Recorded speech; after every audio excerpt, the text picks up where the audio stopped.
नमस्कार साथियों, प्लूटो हिंदी के इस ऑनलाइन मंच पर आपका स्वागत है। प्लूटो हिंदी के इस मंच पर हम आज से यूजीसी नेट हिंदी साहित्य पाठ्यक्रम पर फिर से चर्चा शुरू कर रहे हैं। और इस बार जो हम चर्चा शुरू कर रहे हैं तो हमारे जो टारगेट या जो लक्षित यूनिट होगी वो होगी यूनिट 2, जिसमें हिंदी साहित्य का इतिहास है। साहित्य का इतिहास किसे कहते हैं, ये जो जितनी भी जानकारियाँ हैं, ये कॉन्सेप्चुअल जानकारी होती है। साहित्य का इतिहास किसे कहते हैं, किन किन आधारों पर काल विभाजन किया गया, काल विभाजन के क्या क्या आधार है, किस व्यक्ति ने क्या कहा, ये कॉन्सेप्चुअल अधिक और फैक्चुअल कम चीज़ें हैं। ये भी पढ़नी ज़रूरी है, लेकिन मेरा पढ़ाने का तरीका कुछ और होगा। और वो तरीका ये होगा कि सबसे पहले जितनी भी रचनाएं हमारे पाठ्यक्रम में सम्मिलित है, पाठ्यक्रम में कोई निर्धारित तो है नहीं, लेकिन जो रचनाएं हमारे पाठ्यक्रम में आ सकती है और निश्चित रूप से आएगी एग्ज़ाम के अंदर, उनके बारे में हम एक चर्चा करें और उनकी एक सूची बनाएं। और उन रचनाओं का जो भी कॉन्सेप्ट दिए उन रचनाओं को साहित्य इतिहास के अंदर शामिल करने के लिए साहित्य इतिहास लेखकों के द्वारा, उसके साथ में संबंध स्थापित करते हुए डॉक्टर नगेंद्र की जो हिंदी साहित्य का इतिहास पुस्तक है, उनके द्वारा संपादित पुस्तक है, जो एक प्रामाणिक पुस्तक मानी जाती है। वो कम से कम 800-900 पेज की पुस्तक है पूरी, और इतनी मतलब उसके अंदर जानकारी दी हुई है एक्स्ट्रा के अंदर कि आप हर एक चीज़ को याद भी नहीं कर सकते। तो क्या संबंध है इन रचनाओं का और किस प्रकार से उस पुस्तक के अंदर कुछ रचनाएं छोड़ दी गई है। जैसे मान लीजिए आचार्य रामचंद्र शुक्ल ने कुछ रचनाओं के नाम लिए, जैसे कि हेमचंद्र के काव्य का वो नाम लेते हैं। जैसे सोमप्रभ सूरी का जो काव्य है, कुमारपाल प्रतिबोध रचना है, उसको आचार्य रामचंद्र शुक्ल सम्मिलित करते हैं, लेकिन डॉक्टर नगेंद्र उसे छोड़ देते हैं। कुछ रचनाएं जैसे संदेश राशक हो गया, इसको हजारी प्रसाद द्विवेदी तो सम्मिलित करते हैं, लेकिन डॉक्टर नगेंद्र की इतनी ज़्यादा इच्छा नहीं है उसको सम्मिलित करने की। तो ये जो क्या कारण है कि कुछ को छोड़ा गया है, कुछ को रखा गया है, इसके पीछे की क्या मानसिकता क्या है, क्या साहित्य इतिहास दृष्टि है उन लेखकों की जो जिस वजह से छोड़ा गया। और सबसे पहले हम आचार्य रामचंद्र शुक्ल के बारे में बात करेंगे, हल्का हल्का मोटा मोटा बात करेंगे, फिर बात करेंगे हजारी प्रसाद द्विवेदी के बारे में, और उसके बाद में तो अनेक लेखक हुए, जैसे कि आलोचनात्मक इतिहास लिखा डॉक्टर राम कुमार वर्मा ने, तो उनके बारे में बात करने की इतनी ज़्यादा ज़रूरत नहीं है, क्योंकि ये दो लोग जो है ये मूलभूत व्यक्ति हैं और इन्होंने जो रचनाएं बताई है उनके बारे में चर्चा होगी। उसके बाद में जो तीसरा ग्रंथ आता है वो आता है डॉक्टर नगेंद्र का।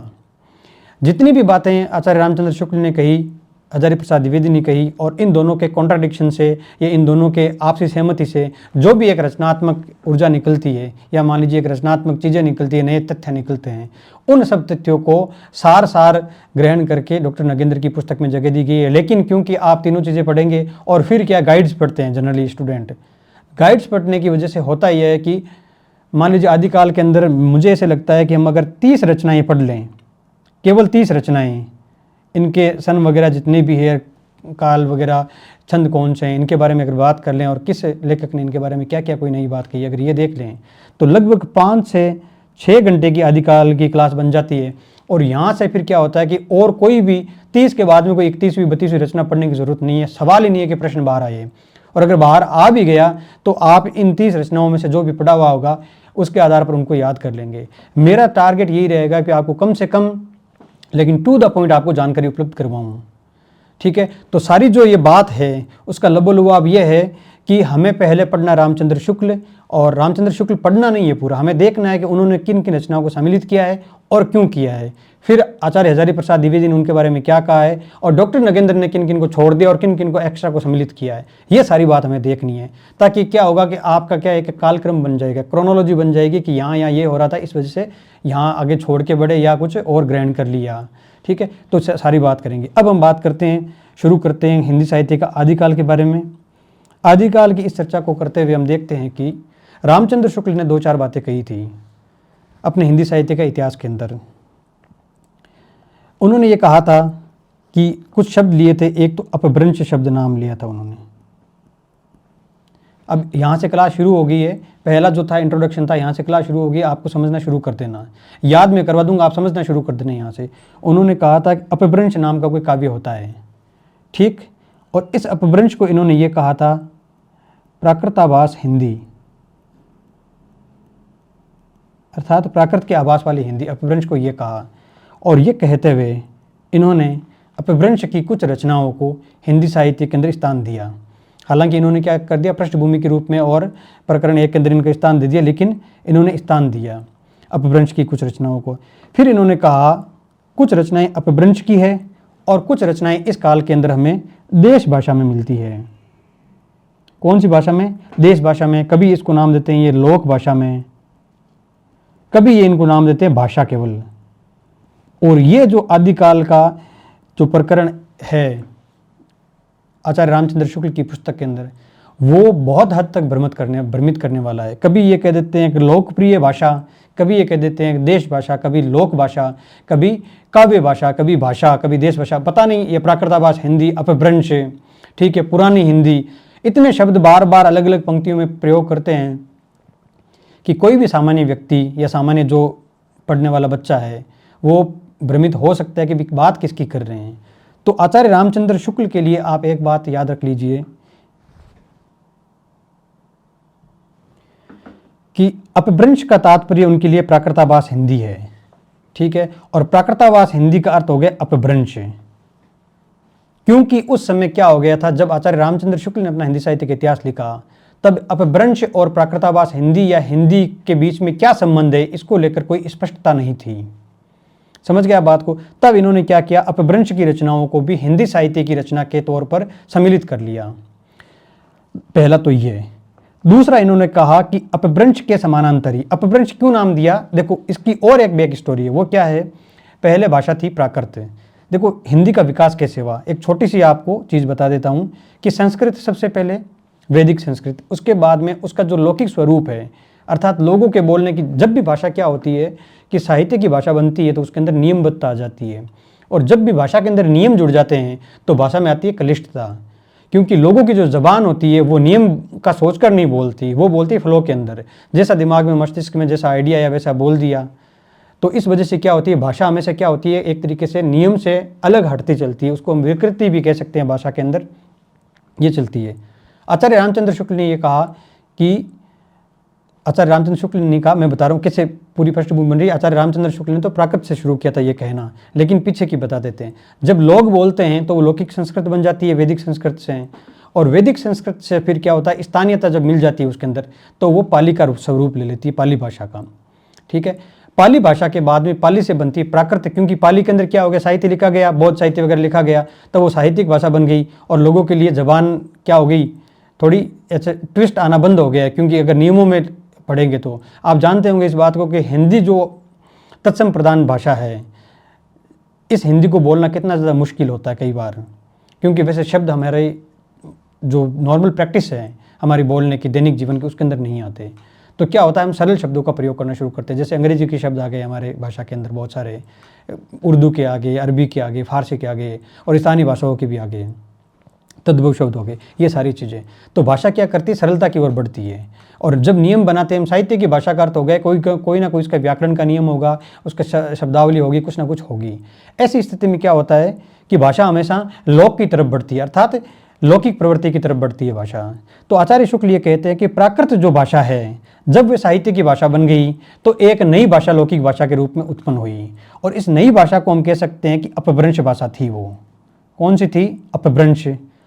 और जब अपभ्रंश भाषा क्या हो गया, साहित्य की भाषा बन गई, अपभ्रंश भाषा बन गई साहित्य की भाषा। ऐसी स्थिति में लोगों ने क्या कर दिया, अपभ्रंश का भी एक लौकिक स्वरूप प्रयोग में लेना शुरू कर दिया। और जब भी किसी भाषा का लौकिक स्वरूप होगा तो उसके लिए हम शब्द प्रयोग में लेंगे देश भाषा। कौन सा शब्द प्रयोग में लेंगे, देश भाषा। समझ गए आप, देश भाषा शब्द प्रयोग में लेंगे। मैं मेरा थोड़ा कैमरा छोटा कर देता हूँ, मुझे लगता है बीच में आ रहा हूँ मैं आपके।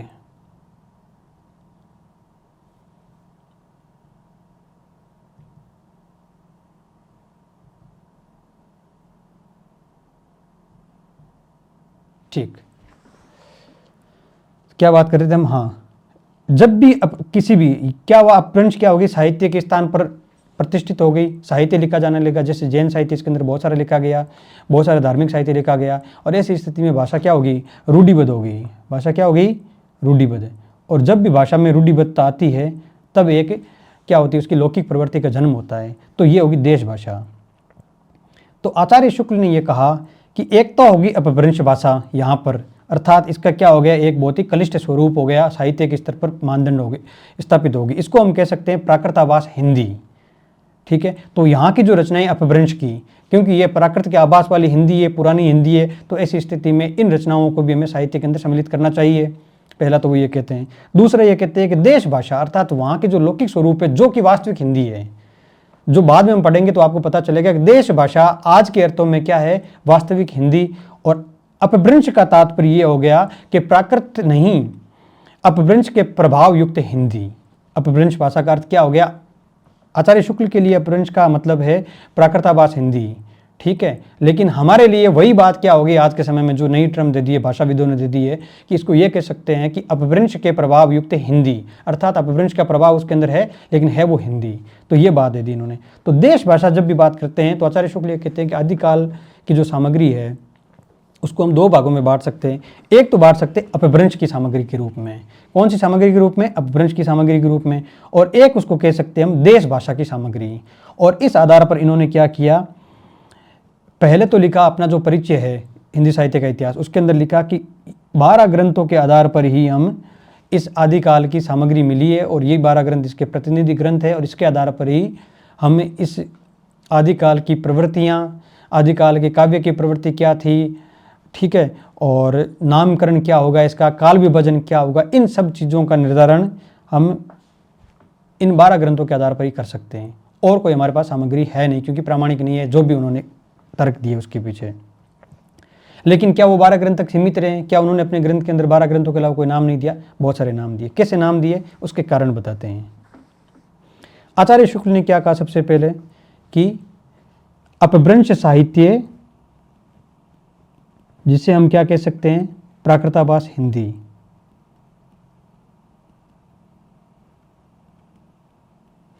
इसमें पहल साहित्य लिखा जाना शुरू हुआ। और इस साहित्य को इन्होंने 2-3 भागों में विभाजित किया। सबसे पहला भाग क्या किया इन्होंने कि अपभ्रंश के अंदर या जो प्राकृताभास हिंदी है उसके अंदर क्या लिखा गया साहित्य, एक साहित्य लिखा गया धार्मिक। कौन सा? धार्मिक साहित्य। अब आप याद करना शुरू कर देना। ये जो सारी बातें हम यहाँ करेंगे वो लास्ट में समेटेंगे, नगेंद्र ने किस प्रकार से इनको समेटा उसको, उससे इसका लिंक बनाते हुए आपको सब याद हो जाएगा। यहाँ पर इन्होंने कहा अपभ्रंश के अंदर 2 प्रकार के साहित्य लिखे गए। एक तो धार्मिक साहित्य लिखा गया, धार्मिक साहित्य के अंदर आ गया बौद्ध सिद्धों द्वारा लिखा गया साहित्य। किसके द्वारा? बौद्ध सिद्धों के द्वारा लिखा गया साहित्य।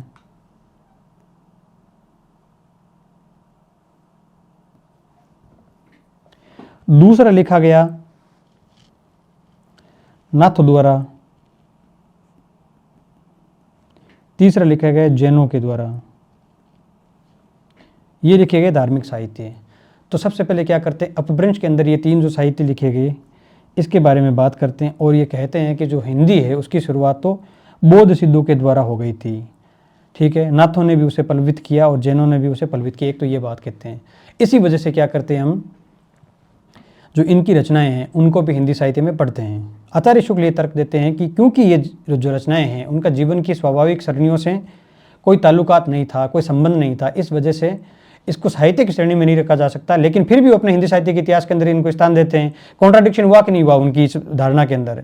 अगर तुम साहित्य में रख ही नहीं सकते तो क्यों दे रहे हो? तो उसका तर्क देते हैं आचार्य रामचंद्र शुक्ल कि क्योंकि हमें देखना है कि भाषा कब से शुरू हुई थी, हिंदी की शुरुआत कब से हुई थी, उसकी पृष्ठभूमि क्या है, हिंदी का प्रारंभिक स्वरूप क्या था, उन सब के बारे में भी हमें चीज़ें देखनी है। तो ये जो बौद्ध सिद्ध नाथों का और जैनों का जो साहित्य है,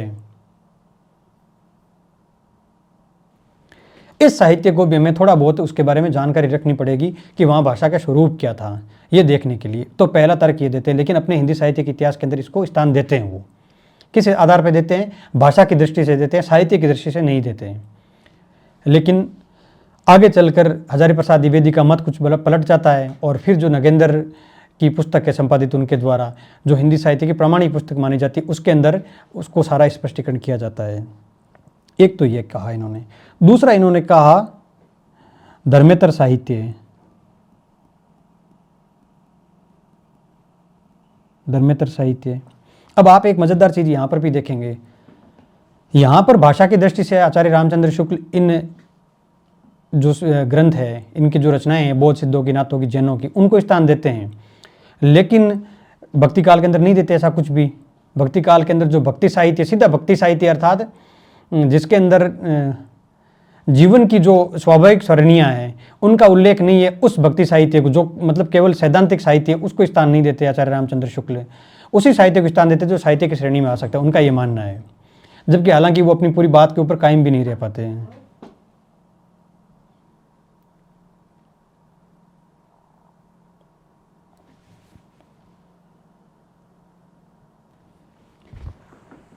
तो कौन सी रचनाएं होगी? धर्मेतर साहित्य के अंदर हेमचंद की रचनाएं होगी, विद्याधर की और कीर्ति लता, कीर्ति पता का, ये तो रचनाएं हो गई। उसके बाद में हम देखते हैं सोमप्रभ सूरी की रचना, और एक है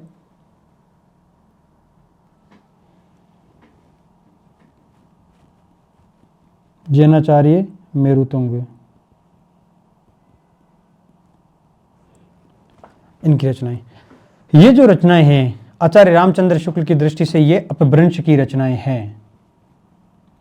किसकी रचनाएं हैं? अपभ्रंश की। तो क्योंकि आचार्य रामचंद्र शुक्ल ने पहले इनका नाम लिया है, और आचार्य रामचंद्र शुक्ल ने को अगर कोई बात कह दी है तो हिंदी साहित्य के बाद के इतिहास लेखकों को उनकी बात को काटना, उनकी बात को वेरीफाई करना कि भाई हाँ इन्होंने सही लिखा है, उसके लिए उनको बड़े बड़े ग्रंथ लिखने पड़े, तब जाके इनकी बात को काटा जा सका या लिखा जा सका। क्योंकि आचार्य रामचंद्र का शुक्ल का जो भी इतिहास है पूरा क्या है? मानकीय इतिहास है, अर्थात वो एक मानक स्थापित कर देते, कारण उसका नहीं देते इतना ज़्यादा कुछ भी। वो सीधी सीधी बात कर देते कि ये होगा। फिर क्या करते हैं, बाद के जितने भी इतिहासकार हैं वो तो ग्रंथ लिख के उनका ये तो विरोध करते हैं कि उन्होंने गलत लिखा है, और या फिर उनका समर्थन ही करते हैं, अलग कुछ भी नहीं लिखते। तो जब हम नगेंद्र का इतिहास पढ़ेंगे, चाहे एचपीडी का हजारी प्रसाद द्विवेदी का इतिहास पढ़ें, तो आपको इन्हीं ग्रंथों की कहीं ना कहीं वापस क्या होगी?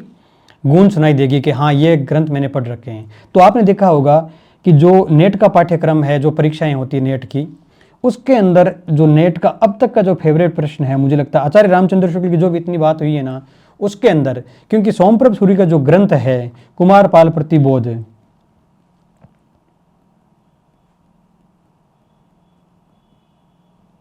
कुमारपाल प्रतिबोध, इस ग्रंथ को तो मुझे लगता है कि हर तीसरी बार जो पेपर होता है ना यूजीसी नेट पाठ्यक्रम, यूजीसी नेट का, उसके अंदर इस ग्रंथ को पूछ लिया जाता है, क्योंकि आचार्य रामचंद्र शुक्ल ने इसका उल्लेख किया है। क्या किया? आचार्य रामचंद्र शुक्ल ने इसका उल्लेख किया, इस वजह से हर बार इनको पूछ लिया जाता है।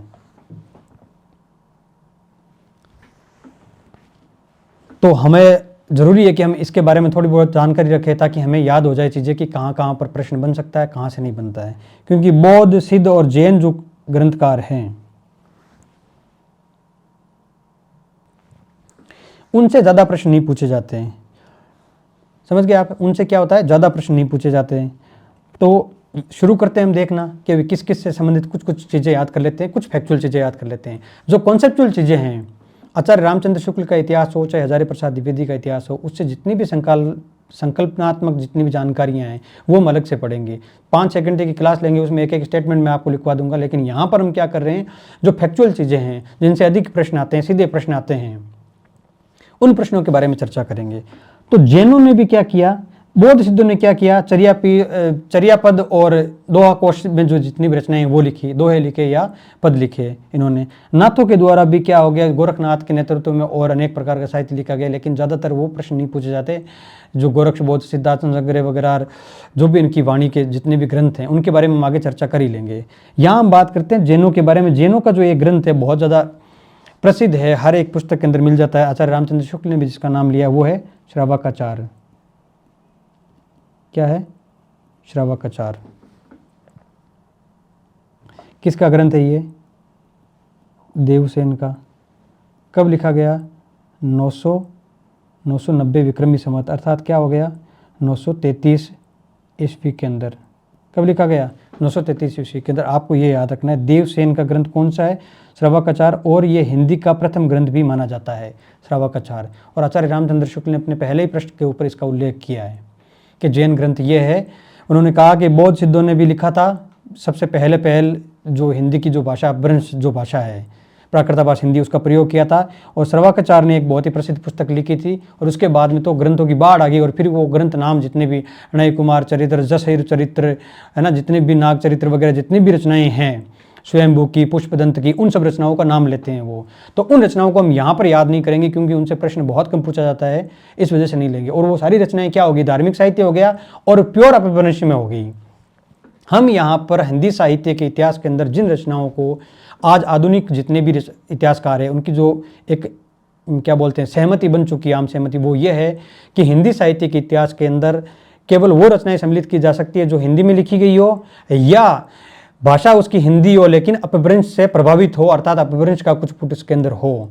तो क्योंकि इन दोनों चीज़ों को हम सम्मिलित कर सकते हैं, लेकिन जो प्योरली अपभ्रंश में लिखी गई है, जैसे स्वयंभू का काव्य हो गया, पुष्पदंत का, जोइंदू का, राम सिंह का, जितने भी काव्य हो गए, उन किसी भी काव्य को हम हिंदी साहित्य के इतिहास के अंदर सम्मिलित नहीं करेंगे।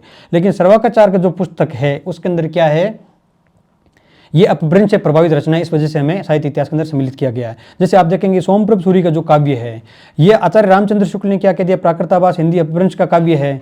तो इसको प्योरली अपभ्रंश का काव्य मानते हुए नगेंद्र ने छोड़ दिया है कि मैं इसको सम्मिलित नहीं करूंगा, ये सही नहीं है ग्रंथ है। लेकिन सर्वाकाचार्य को सम्मिलित करते हैं। समझे आगे आपको बात यहाँ पर। जैसे हेमचंद के काव्य को क्या होता है, नगेंद्र छोड़ देते हैं कि ये नहीं चलेगा। लेकिन विद्याधर का जो प्राकृत पेंगलम जो काव्य है उसके अंदर कुछ पार्ट है, जैसे कि हाँ एक चीज़ यहाँ पर लिख दीजिए आप कि विद्याधर के साथ ही एक और है, प्राकृत पेंगलम में विद्याधर के पद मिले थे और प्राकृत पेंगलम में ही हमीर रासो के पद मिले थे।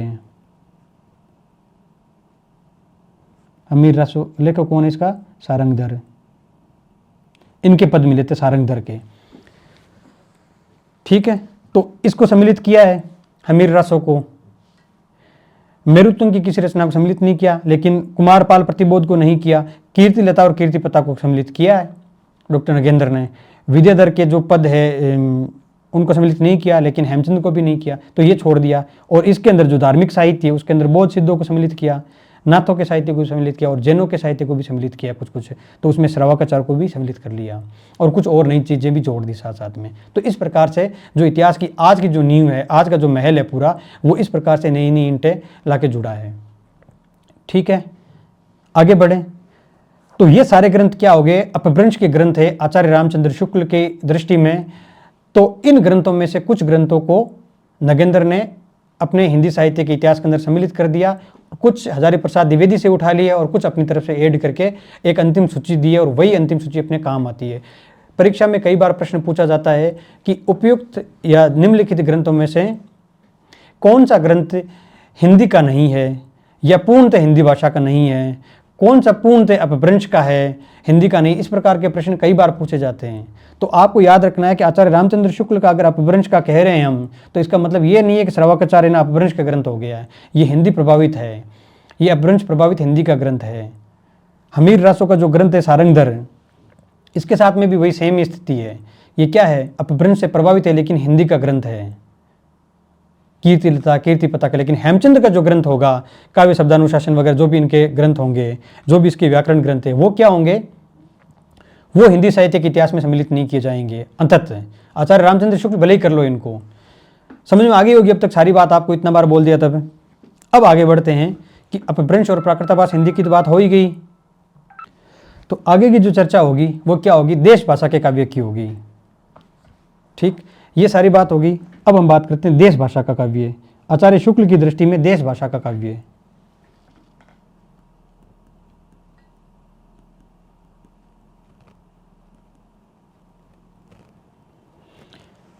देश भाषा के काव्य से क्या तात्पर्य है, इससे तात्पर्य है कि जो आम बोलचाल की भाषा थी उसके अंदर भी कुछ काव्य लिखा गया। अपभ्रंश की रूढ़ियों में बंद होगी एक भाषा हिंदी, और इस वजह से क्या हो गया, लोक जो अनुभूति है वो उससे कटने लगी और लोक ने अपनी अनुभूति को प्रकट करने के लिए कुछ और भाषा का प्रयोग करना शुरू किया धीरे धीरे। तो वो भाषा धीरे धीरे क्या होगी, जो काव्य रचना करने वाले उनको लगा कि यार ये इस भाषा की ज़्यादा डिमांड है, इसके अंदर हम रचना करते हैं। जैसे कि ब्रज के बाद में खड़ी बोली के अंदर की जाने लगी रचना, उसी प्रकार से देश भाषा के अंदर रचनाएं की जाने लगी। तो वो रचनाएं कौन कौन सी है, तो इन रचनाओं के अंदर अगर हम बात करें देश भाषा काव्य के अंदर जो रचनाएं की गई है आचार्य शुक्ल की दृष्टि से देश भाषा, और यही देश भाषा आचार्य शुक्ल की दृष्टि से जो है वो आगे जाकर हमारे लिए हिंदी बन जाती है कि प्योरली हिंदी के अंदर कौन सी रचनाएं की गई है, विशुद्ध रूप से हिंदी के अंदर कौन सी रचनाएं की गई है, वो जो अलग टॉपिक बनेगा वो यहाँ से बनेगा। तो कौन सी रचनाएं, जितने भी रासो ग्रंथ है, रासो ग्रंथ, कौन से रासो ग्रंथ को छोड़कर, विजयपाल और हमीर रासो को छोड़कर,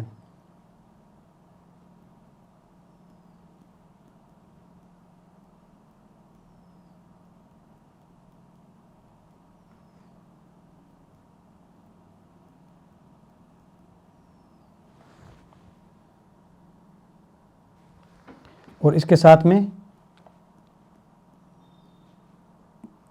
कीर्तिलता और कीर्ति पताका। इन 4 ग्रंथों को क्या कर दिया उन्होंने, हमने पीछे बात कर ली थी ना इनके बारे में, याद नहीं है तो आप इसको रिकॉल कर लीजिए। देखिए आप, कीर्तिलता कीर्ति पताका होगी 2 ग्रंथ, और एक हो गया हमीर रासो। और विजयपाल रासो के बारे में क्या करते हैं आचार्य रामचंद्र शुक्ल, बात तो करते हैं कि भाई इन ग्रंथों को मैंने अपभ्रंश का मान लिया, लेकिन उसके बारे में उल्लेख कभी, जैसे हमीर रासो के बारे में काफ़ी बात करते हैं, लेकिन विजयपाल रासो का दोबारा अपने ग्रंथ के अंदर कोई विशेष नाम लेते ही नहीं है कहीं पर वो। तो विजयपाल रासो, हमीर रासो 2 ग्रंथ हो गए। कीर्तिलता और कीर्ति पताका, इन्होंने क्या किया कि वीरगाथा का नाम दिया, तो इन्होंने कहा कि ये जो 12 ग्रंथ है मैं इनके आधार पर नाम देता हूँ, तो 8 ग्रंथ अलग हो गए, इनको छोड़कर।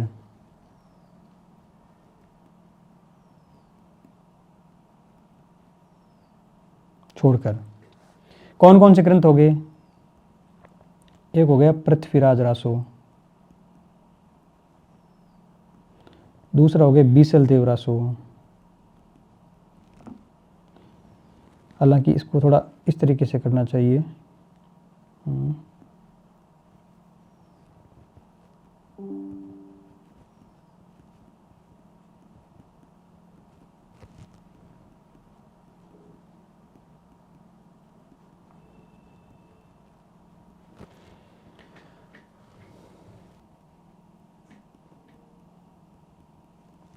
इसे आचार्य शुक्ल आलाखंड कहते हैं।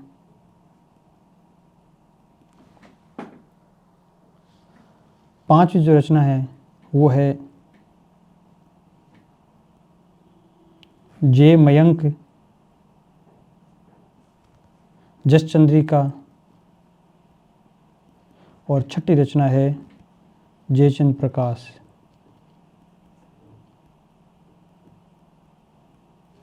कौन सी रचना है, जयचंद प्रकाश, ये रचनाएं हैं।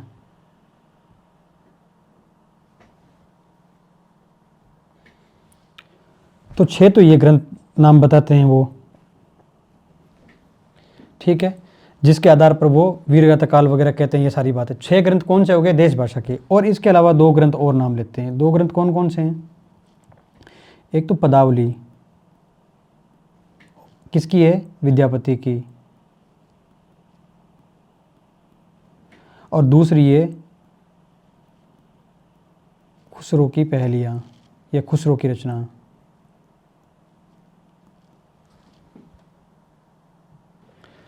इन रचनाओं को आचार्य रामचंद्र शुक्ल क्या करते हैं, अपने हिंदी साहित्य के इतिहास ग्रंथ के अंदर स्थान देते हैं।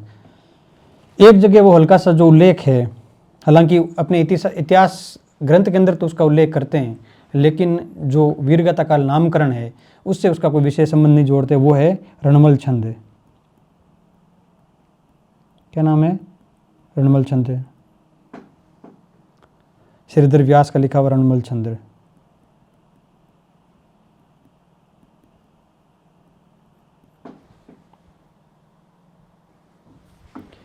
क्लियर होगी आपको बात कि ये जो पुस्तकें हैं, इसमें से पुस्तकें क्या होगी, आगे भी जाएगी और कुछ छंट भी जाएगी। हालांकि यहाँ से कुछ भी नहीं छंटेगा। ये जितनी भी पुस्तकें हैं यहाँ पर, देश भाषा का काव्य जो भी के नाम से जो भी इन्होंने पुस्तकें दी आचार्य रामचंद्र शुक्ल ने, ये पूरी की पूरी आगे जाएगी, ठीक है। तो हम जब वहाँ पढ़ेंगे सबको साथ में कि अंततः हमारा क्या निर्णय होगा, तब आचार्य रामचंद्र शुक्ल ने किस पुस्तक के बारे में क्या कहा, उनकी क्या मंशा है, क्या राय है उनके बारे में, वो सारी बात हम उस समय पढ़ लेंगे, ठीक है। तो ये मोटा मोटी बात तो इनकी होगी आचार्य रामचंद्र शुक्ल की। अब क्या करते हैं, हजारी प्रसाद द्विवेदी हैं, वो भी तो कुछ बात रखेंगे अपनी, वो कुछ ग्रंथों को सम्मिलित करेंगे, कुछ को बाहर निकालेंगे, और उनका ये मानना है कि इन ग्रंथों को रखना चाहिए। तो देश भाषा के जो काव्य होंगे, आज के अगर बात करें हम क्या मान्यता है, तो इसका अर्थ है देश भाषा का काव्य का अर्थ हो गया कि हिंदी भाषा की रचनाएं, और जो आचार्य रामचंद्र शुक्ल के लिए अपभ्रंश की या प्राकृताभाष हिंदी की रचनाएं हैं, वो आज के अनुसार किसकी रचना है, अधिकतर अपभ्रंश की रचना है, लेकिन या तो अपभ्रंश की रचनाएं हैं या फिर अपभ्रंश प्रभावित हिंदी की रचनाएं हैं। कैसे कि अपभ्रंश की रचनाएं अर्थात क्या हो गया, हेमचंद का काव्य, तो ये इसको क्या कहा जा रहा है, अपभ्रंश की रचना। लेकिन बौद्ध सिद्ध नाथों की जो रचनाएं हैं उसको क्या कहा जा रहा है, अपभ्रंश प्रभावित हिंदी की रचनाएं। तो यहाँ से हम डिवाइडेशन होगा इनकी, ये पड़ी रहेगी। जो ये रचनाएं है ना देश भाषा काव्य की, जितनी भी 8 रचनाएं, ये सब आगे जाएगी, ये सब की सब सही है, ये हिंदी की ही रचनाएं हैं, ठीक, आगे बढ़ते हैं। अब बात करते हैं आचार्य हजारी प्रसाद द्विवेदी की।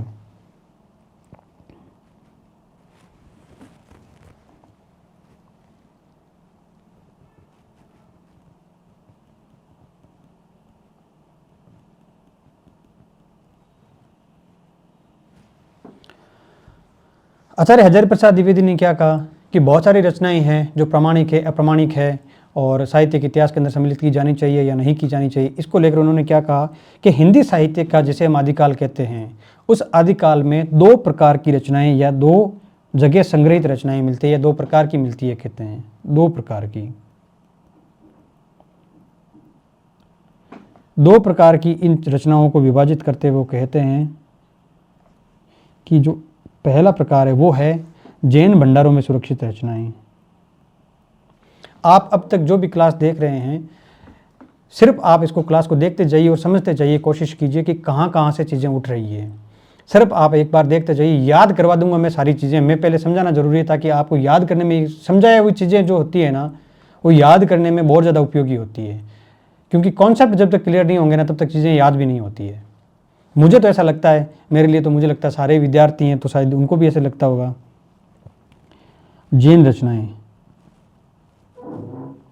जैन रचनाएं नहीं, जैन भंडारों में सुरक्षित रचनाएं।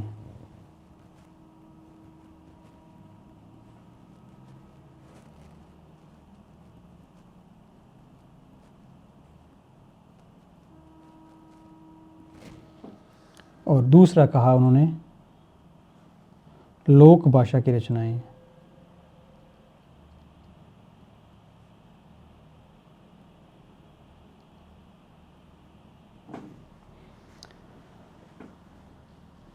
समझ में आ गई बात आपको? तो जैन भंडारों में संरक्षित रचनाएं और दूसरी क्या होगी, लोक भाषा की रचनाएं। तो जैन भंडारों में संरक्षित होगी वो अधिकतर क्या होगी, वो होगी परिनिष्ठित अपभ्रंश में।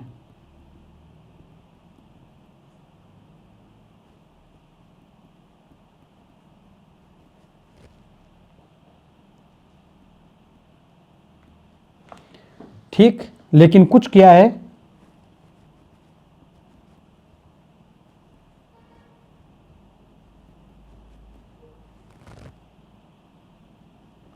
लोक भाषा की भी। ये बहुत ज़रूरी है समझना आपके लिए, याद रखना। ये जो चीज़ें बता रहा हूँ आपकी सारणी वगैरह जो भी बन रही है, बहुत ज़रूरी है, आप समझ में लाने की कोशिश कीजिए इनको, है ना। ठीक है, परिनिष्ठित अपभ्रंश में अधिकतर रचनाएं और कुछ लोक भाषा की भी रचनाएं हैं जो जैन भंडारों में सुरक्षित है या संरक्षित है वहाँ पर, और कुछ रचनाएं क्या है, लोक भाषा की है। आचार्य हजारी प्रसाद द्विवेदी ये कहते हैं कि जो परिनिष्ठित अपभ्रंश में या जैन भंडारों में जो भी रचनाएं हैं, संरक्षित रचनाएं हैं, चाहे वो लोक भाषा की हो चाहे परिनिष्ठित अपभ्रंश की हो, ये सारी रचनाएं क्या है, ये रचनाएं है प्रामाणिक। क्या है, प्रामाणिक।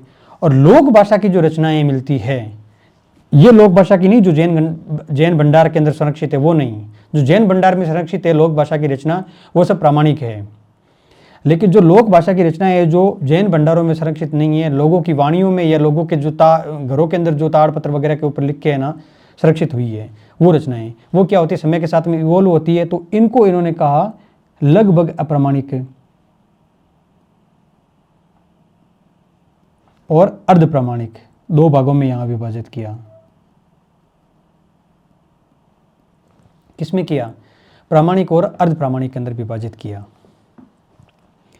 अब आचार्य हजारी प्रसाद द्विवेदी रामचंद्र शुक्ल से यहां पर कॉन्ट्राडिक्ट कर रहे हैं कि रामचंद्र शुक्ल ने जो जैनों की, सिद्धों की, नाथों की जो रचनाएं हैं, उनको इस आधार पर काव्य से बाहर किया गया था कि इसका जीवन की स्वाभाविक सरणियों से कोई संबंध नहीं है, यह विशुद्ध रूप से धर्म के प्रचार मात्र है, इस वजह से इनको साहित्य के अंदर स्थान नहीं दिया जा सकता। ये आचार्य रामचंद्र शुक्ल का मत है। लेकिन हजारी प्रसाद द्विवेदी भी वही करते हैं कि जो जैन ग्रंथ की जो रचनाएं हैं अधिकतर उनको स्थान नहीं देते। बहुत सारी रचनाएं हैं जो बौद्ध सिद्धों की भी रचनाएं, सारी नहीं, कुछ रचनाएं, उनको भी स्थान नहीं देते। लेकिन उनका कारण क्या है, उनका कारण यह है कि अपभ्रंश को आज कोई भी पुरानी हिंदी या हिंदी नहीं कहता। अपभ्रंश को आज कोई भी पुरानी हिंदी या हिंदी नहीं कहता और अपभ्रंश की रचनाओं को हिंदी साहित्य की रचनाओं के अंदर स्थान नहीं दिया जा सकता। ये आचार्य हजारी प्रसाद द्विवेदी का मत है। और जब वो ये मत स्थापित करते हैं तो सबसे पहले जो चीज़ लुप्त होगी हिंदी साहित्य के अंदर वो होगी परिनिष्ठित अपभ्रंश की जितनी भी रचनाएं हैं वो बाहर कर दी जाएगी हिंदी साहित्य से। इस वजह से स्वयंभू का और पुष्पदंत का जो भी काव्य है जो कि परिनिष्ठित अपभ्रंश के अंदर है वो हिंदी साहित्य से पूरी तरीके से विभक्त या अलग कर दिया गया है। लेकिन कुछ लोक भाषा की रचनाएं हैं। कौन सी रचना होगी लोक भाषा की? जैसे कि संदेश रासक है, संदेश रासक।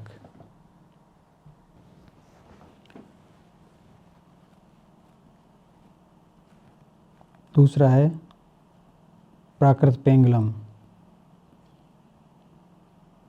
क्योंकि प्राकृत पेंगलम के अंदर कुछ तो है, क्या हो गया, अपभ्रंश से आगे की जो भाषा है लोक भाषा, परिनिष्ठित अपभ्रंश से आगे की जो भाषा है लोक भाषा, जहाँ से हिंदी का स्वरूप स्थापित होने लगता है वहाँ की रचनाएं हैं। तो इन दोनों रचनाओं को क्या करते हैं, वो जैन भंडारों में जो सुरक्षित रचनाएं उसमें से यही शामिल करते हैं अपने हिंदी साहित्य के इतिहास के अंदर।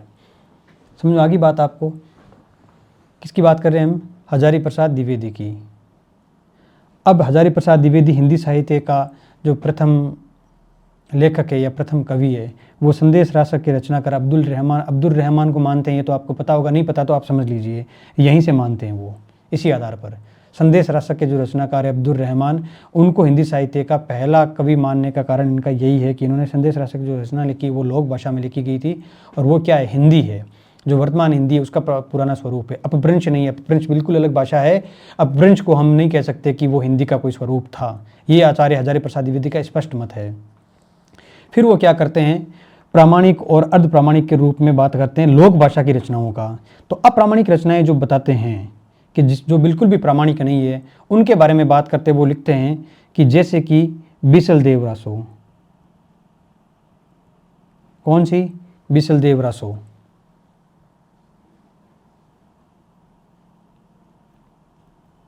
खुमान रासो। और दो रचनाएं कौन कौन सी है? जे मयंक जस चंद्रिका और जयचंद प्रकाश।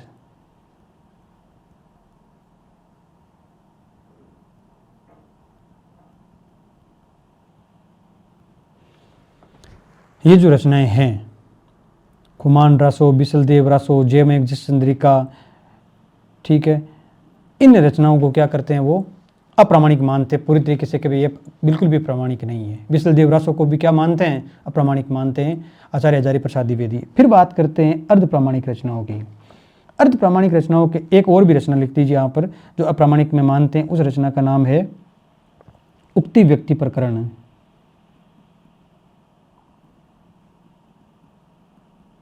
अब देखिए आप यहाँ पर कि जितनी भी रचनाएं आई है उस रचना के अंदर यहाँ पर जो आचार्य रामचंद्र शुक्ल ने जिन रचनाओं का नाम लिया, उनके अलावा जो नई रचना का नाम लिया गया है हजारी प्रसाद द्विवेदी के द्वारा, वो रचना एक तो संदेश रासक है, ठीक, और दूसरी जो रचना है वो लिए उक्ति व्यक्ति प्रकरण। कौन सा लिया? उक्ति व्यक्ति प्रकरण। दो रचनाएं नहीं मिली है। अर्ध प्रामाणिक के अंदर इन्होंने नाम लिया है बिसल देव नहीं, परमाल रासो, और दूसरा क्या है, पृथ्वीराज रासो। तो परमाल रासो का नाम भी पहले आ चुका है, बिसल देव या इसका पृथ्वीराज का भी आ चुका है, ये जो चारों रचनाएं हैं उनका भी आ चुका है। एक उक्ति व्यक्ति प्रकरण का नाम नहीं आया था पहले, एक संदेश रासक का नहीं आया। उसके बाद में नगेंद्र का ग्रंथ लिखा गया, तो नगेंद्र कुछ यहाँ से लेंगे और कुछ नहीं लेंगे। तो उन्होंने क्या किया नगेंद्र ने कि उक्ति व्यक्ति प्रकरण तो ले लिया यहाँ से कि हाँ भाई अपभ्रंश प्रभावित हिंदी है, लेकिन संदेश रासक को पूर्णतः अपभ्रंश की रचना मानते हुए उन्होंने हिंदी साहित्य से पृथक कर दिया। तो प्रश्न ये भी आ सकता है, निम्न में से कौन सी रचना हिंदी साहित्य की रचना मानी जाती है? चार रचनाओं के नाम दे दिए, उक्ति व्यक्ति प्रकरण दे दिया, जयचंद प्रकाश दे दिया, बिसल देव रासो दे दिया और संदेश रासक दे दिया। तो संदेश रासक नहीं होगा वहाँ पर ऐसी स्थिति के अंदर। ये आपको याद रखने की बहुत ज़्यादा ज़रूरत है कि किस प्रकार से हमें चीज़ों को अलग करना है, ठीक। एक और भी चीज़ जोड़ी इन्होंने यहाँ पर कि क्योंकि यहाँ क्या कहा था कि जैन भंडारों में संरक्षित रचनाएं परिनिष्ठित अपभ्रंश में है, इसलिए जैन रचनाएं जितनी भी है उनको हम हिंदी साहित्य में स्थान नहीं देंगे, क्योंकि वो क्या है, वो जैन अपभ्रंश की रचनाएं हैं, इसलिए स्थान नहीं देंगे। आचार्य शुक्ल क्या कर देते हैं, श्रवाकाचार को और कुछ जैन रचनाएं उनको भी स्थान दे देते हैं, हेमचंद के काव्य के अपभ्रंश की रचनाएं, लेकिन फिर भी इसके अंदर हिंदी की कुछ ना कुछ पुट है, तो वो नहीं, हजारी प्रसाद द्विवेदी उनको स्थान नहीं देते। लेकिन हजारी प्रसाद द्विवेदी बहुत ही पुरजोर मत से सिद्ध और नाथ जो साहित्य है इसको भी हिंदी साहित्य के अंदर स्थान देते हैं, और ये कहते हैं कि क्योंकि ये सिद्धनाथ साहित्य हिंदी के अंदर लिखा हुआ का साहित्य है और ये भक्ति साहित्य, लेकिन इसका जीवन के बहुत सारे गहरे प्रश्नों से भी इसका संबंध है, और जीवन के सत्य जो होता है, अंतिम सत्य जो विराट सत्य है, उसको उद्भाषित करने वाला प्रकाश इसके अंदर झलकता रहता है। आचार्य हजारी प्रसाद द्विवेदी का ये मत है। इस वजह से जीवन सत्यों को ठुकराया जा सकता है तो इस साहित्य को हिंदी साहित्य से अलग किया जा सकता है, अन्यथा अलग नहीं किया जा सकता। लेकिन साहित्य की दृष्टि से इसका इसलिए महत्व नहीं है। देखिए, साहित्य क्या होता है, जीवन से संबंधित होता है, जीवन के विराट सत्यों को भी साहित्य प्रकट करता है। लेकिन जब भी वो विराट सत्य को प्रकट करने लगता है तो उसके अंदर आध्यात्मिकता का पुट आ जाता है। तो हजारी प्रसाद द्विवेदी ये भी कहते हैं कि भाषा की दृष्टि से इस जो साहित्य है उसको तो सम्मिलित किया जाना ही चाहिए, साहित्य की दृष्टि से भी कुछ हद तक सम्मिलित किया जा सकता है, लेकिन ये नहीं कहा जा सकता कि ये बहुत ही कोई महान साहित्य था। लेकिन साहित्य भी नहीं था ये नहीं कहा जा सकता। अगर इसको हटा रहे हो आप कि केवल इसलिए कि ये भक्ति या आध्यात्मिकता साहित्य है तो फिर तो भक्ति काल है ही नहीं। शब्द अलग होंगे उनके थोड़े से, लेकिन उनका अंतिम मत यही था कि भक्ति काल को सम्मिलित करना है तो इनको भी सम्मिलित करना पड़ेगा, क्योंकि सिद्धनाथों की जो वाणियाँ है, इनके जो आचार है, उसी से आगे जाकर जो निर्गुण भक्ति का पूरा संसार खड़ा होता है, वो कहीं ना कहीं सिद्धनाथ साहित्य उसका नींव है। ठीक, तो सिद्धनाथ साहित्य को भी क्या करते हैं, सम्मिलित कर लेते हैं हजारी प्रसाद द्विवेदी। समझ में आ गई आपको बात। अब हम बात करते हैं डॉक्टर नगेंद्र की, और वही हमारा मूलभूत है, उसी से प्रश्न आते हैं। कौन कौन से सन है, कौन कौन चीज़ें याद करनी, उनके बारे में बात करेंगे।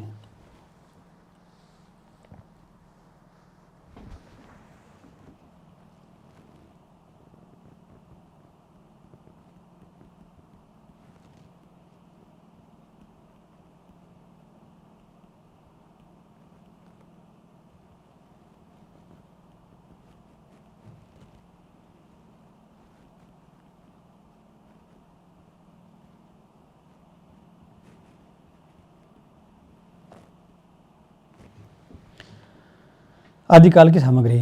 नगेंद्र क्या करते हैं यहाँ पर, आदिकाल की जो सामग्री है उसको दो भागों में बांटते हैं। दो भागों में कैसे बांटते हैं, सबसे पहला जो भाग है वो क्या करते हैं,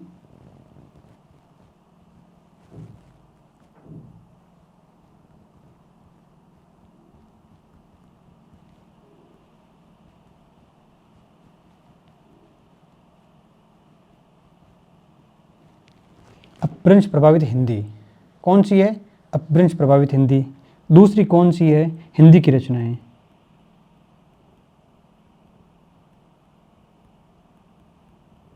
ये बात रखते हैं।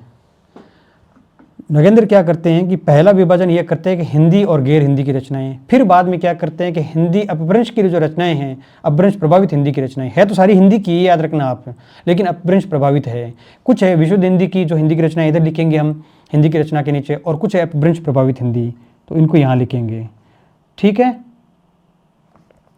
ये बात है। तो सबसे पहले जो अपभ्रंश प्रभावित रचनाएं हैं वो लेते हैं वो सिद्ध साहित्य। क्या लेते हैं, सिद्ध साहित्य। दूसरा लेते हैं नाथ साहित्य। तीसरे के अंदर क्या है, कहने को हम कह सकते हैं जैन साहित्य, लेकिन जैन साहित्य न कहते हुए क्या करते हैं, वो रचनाओं के नाम लिखते हैं कि ये रचनाएं हैं जो अपभ्रंश प्रभावित है। जैन साहित्य के अंदर जो रचनाएं लिखते हैं वो क्या लिखते हैं, यहाँ आपको 3 नंबर नहीं लिखाना है, ये सिर्फ ऐसे ही करना है कि भी सिद्ध साहित्य, नाथ साहित्य 2 नंबर। जैन साहित्य के अंदर कौन सी हो गई, 3 नंबर होगी श्रावकाचार। कौन सी होगी, श्रावकाचार। 4 नंबर हो गई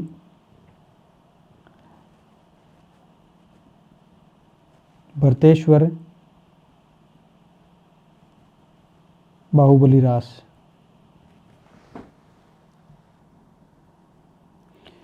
ये होगी रचनाएं, 4 रचनाएं होगी। अब 5 नंबर रचना की बात करते हैं।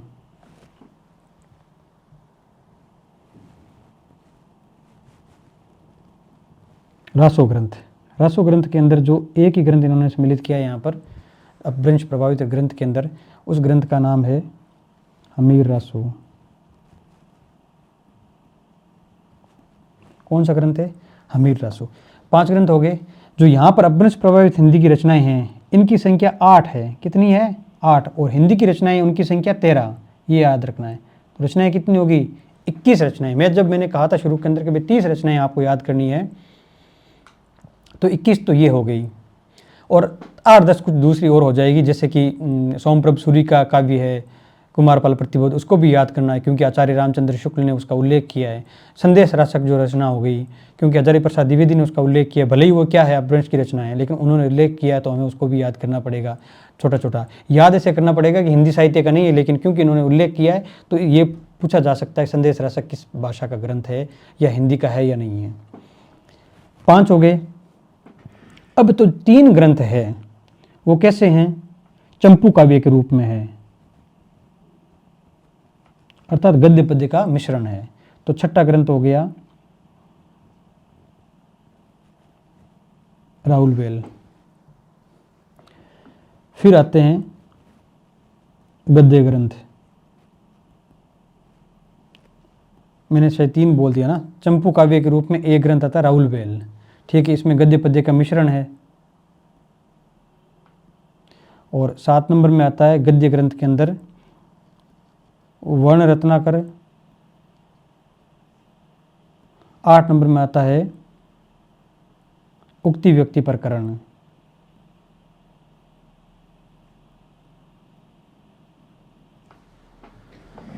उक्ति व्यक्ति प्रकरण, ठीक है। राइटिंग 1-2 दिनों में सेट हो जाएगी, क्योंकि बहुत दिन हो गए टेप पर इनके ऊपर पढ़ाए हुए, तो ऐसे खराब सी आ रही, लेकिन 2-4 दिन के अंदर सब सेट हो जाएगा, ठीक। तो ये 8 ग्रंथ हमको याद करने हैं यहाँ पर। इनको तो ऐसे करना है कि इनकी तो हमें एक एक चीज़ याद होनी चाहिए। जो 8 ग्रंथ है, 8 ग्रंथ नहीं कह सकते, जैसे सिद्ध साहित्य है उसको पूरा एक ग्रंथ मान सकते हैं, नाथ साहित्य को पूरा एक ग्रंथ मान सकते हैं, क्योंकि 1-2 लोगों की रचनाएं हैं, केवल हमें विशेषताएं देखनी है और किसने क्या क्या लिखा है ये देखना है केवल, है ना। तो जैन साहित्य की 2 रचनाएं हो गई। इन सब को क्या करना है, हमको ऐसे करना है कि हमें बिल्कुल याद है पूरी तरीके से, कब लिखा गया कब नहीं लिखा, सब कुछ याद हो, ऐसा याद करना है। वो फिर बाद में हम डिटेल में देखेंगे, पहले हम केवल विभाजन करते हैं। देखो चीज़ को है ना खोल खोल के रख रहा हूँ आपके सामने, 1 घंटे के अंदर आपको आदिकाल का लगभग पूरा आइडिया हो जाएगा, आदिकाल में पढ़ना क्या क्या है आपको। फिर आदिकाल पूरा हम 1 दिन में पढ़ ही लेंगे, 4-5 घंटे की मैराथन क्लास ले लेंगे कल या परसों, और उसमें आदिकाल पूरा हो जाएगा। 5 प्रश्न तो आदिकाल से आते ही आते हैं, 5 के 5 प्रश्न आपके सही होंगे, ये मेरी गारंटी है। अगर 4-5 घंटे की क्लास को आप जैसा मैं पढ़ाता हूँ वैसे याद कर लेते हो, एक भी सवाल बाहर नहीं जाएगा। अब हिंदी की रचनाओं की बात करते हैं। तो हिंदी की रचनाएं भी आपको पता है कि जैसा कि अपभ्रंश प्रभावित हिंदी की रचनाएं हैं, जैसे सिद्ध साहित्य, नाथ साहित्य, तो क्या हो गया, अपभ्रंश प्रभावित हो गया। और फिर क्या हो गया, लगभग 14वीं शताब्दी के अंदर तो क्या होता है, नाथ साहित्य लगभग समाप्त प्राय हो जाता है। तो ये समाप्त प्राय हो जाता है ना, उस वजह से क्या हो गया कि ये अपभ्रंश प्रभावित रह जाता है। प्योरते तो नहीं कह सकते, क्योंकि ये तो शब्द 2 भाषा का मेल हो गया। पूर्णतः क्या हो गया कि सिद्ध साहित्य और नाथ साहित्य पूर्णतः हिंदी के अंदर लिखा हुआ नहीं मिलता, केवल अपभ्रंश प्रभावित हिंदी में मिलता है, अपभ्रंश प्रभावित हिंदी में मिलता है। इस वजह से इसी के अंदर इसको याद करेंगे, पढ़ेंगे हम।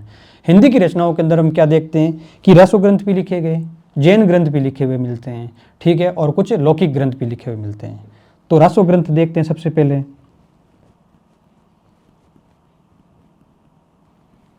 जो हिंदी के अंदर लिखे हुए हैं,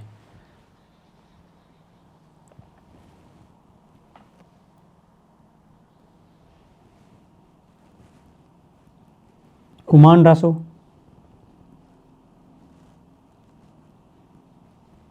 पृथ्वीराज रासो, बीसल देव रासो, और 4 नंबर रखते हैं परमाल रासो। ये क्या है, रासो ग्रंथ। 4 ग्रंथ, 4 रचनाएं होगी 13 में से, तो कितनी बची और 9। फिर हम बात करते हैं जैन ग्रंथों की।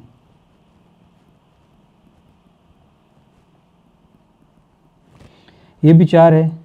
कौन से होंगे 4? एक हो गया चंदन बाला रास। देखो रास ग्रंथ है जैन वाले, वो रास है, रासो नहीं है, ये भी याद रखना, रासो अलग है और रास अलग है। चंदन बाला रास हो गया।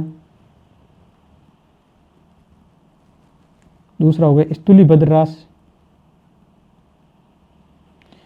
तीसरा हो गया रेवंत गिरी रास।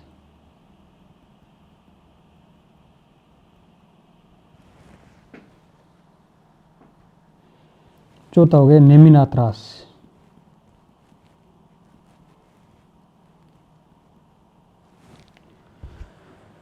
चार चार आठ। अच्छा, यहाँ पर एक दो ग्रंथ और छूट गए, जैसे यहाँ पर रासो ग्रंथ है ना, इसमें क्या बाकी सब खुमान रासो, पृथ्वीराज रासो, बिसलदेव रासो, प्रमाल रासो, ये नाम लिखे हुए रासो आते हैं। लेकिन दो ग्रंथ ऐसे भी है जिसमें रासो लिखा हुआ नहीं आता, लेकिन है वो रासो ग्रंथ की श्रेणी में ही। कौन सा हो गया? जय मयंक और जयचंद प्रकाश। जयचंद प्रकाश। तो 6 और 4 10 ग्रंथ हो गए। 4 ग्रंथ कौन से हो गए? जैन ग्रंथ। याद रह जाएंगे आपको, 4 ग्रंथ कौन से हो गए? जैन ग्रंथ। और 6 ग्रंथ कौन से हो गए? रासो ग्रंथ। 6 हो गए और ये हो गए 4। 10 हो चुके हैं अभी तक। कितने हो चुके हैं? 10। अब और कितने करने हैं? 3 ग्रंथ और करने हैं। 3 ग्रंथ में क्या हो गया? अब बात करते हैं लौकिक ग्रंथों की, बात करते हैं यहाँ पर।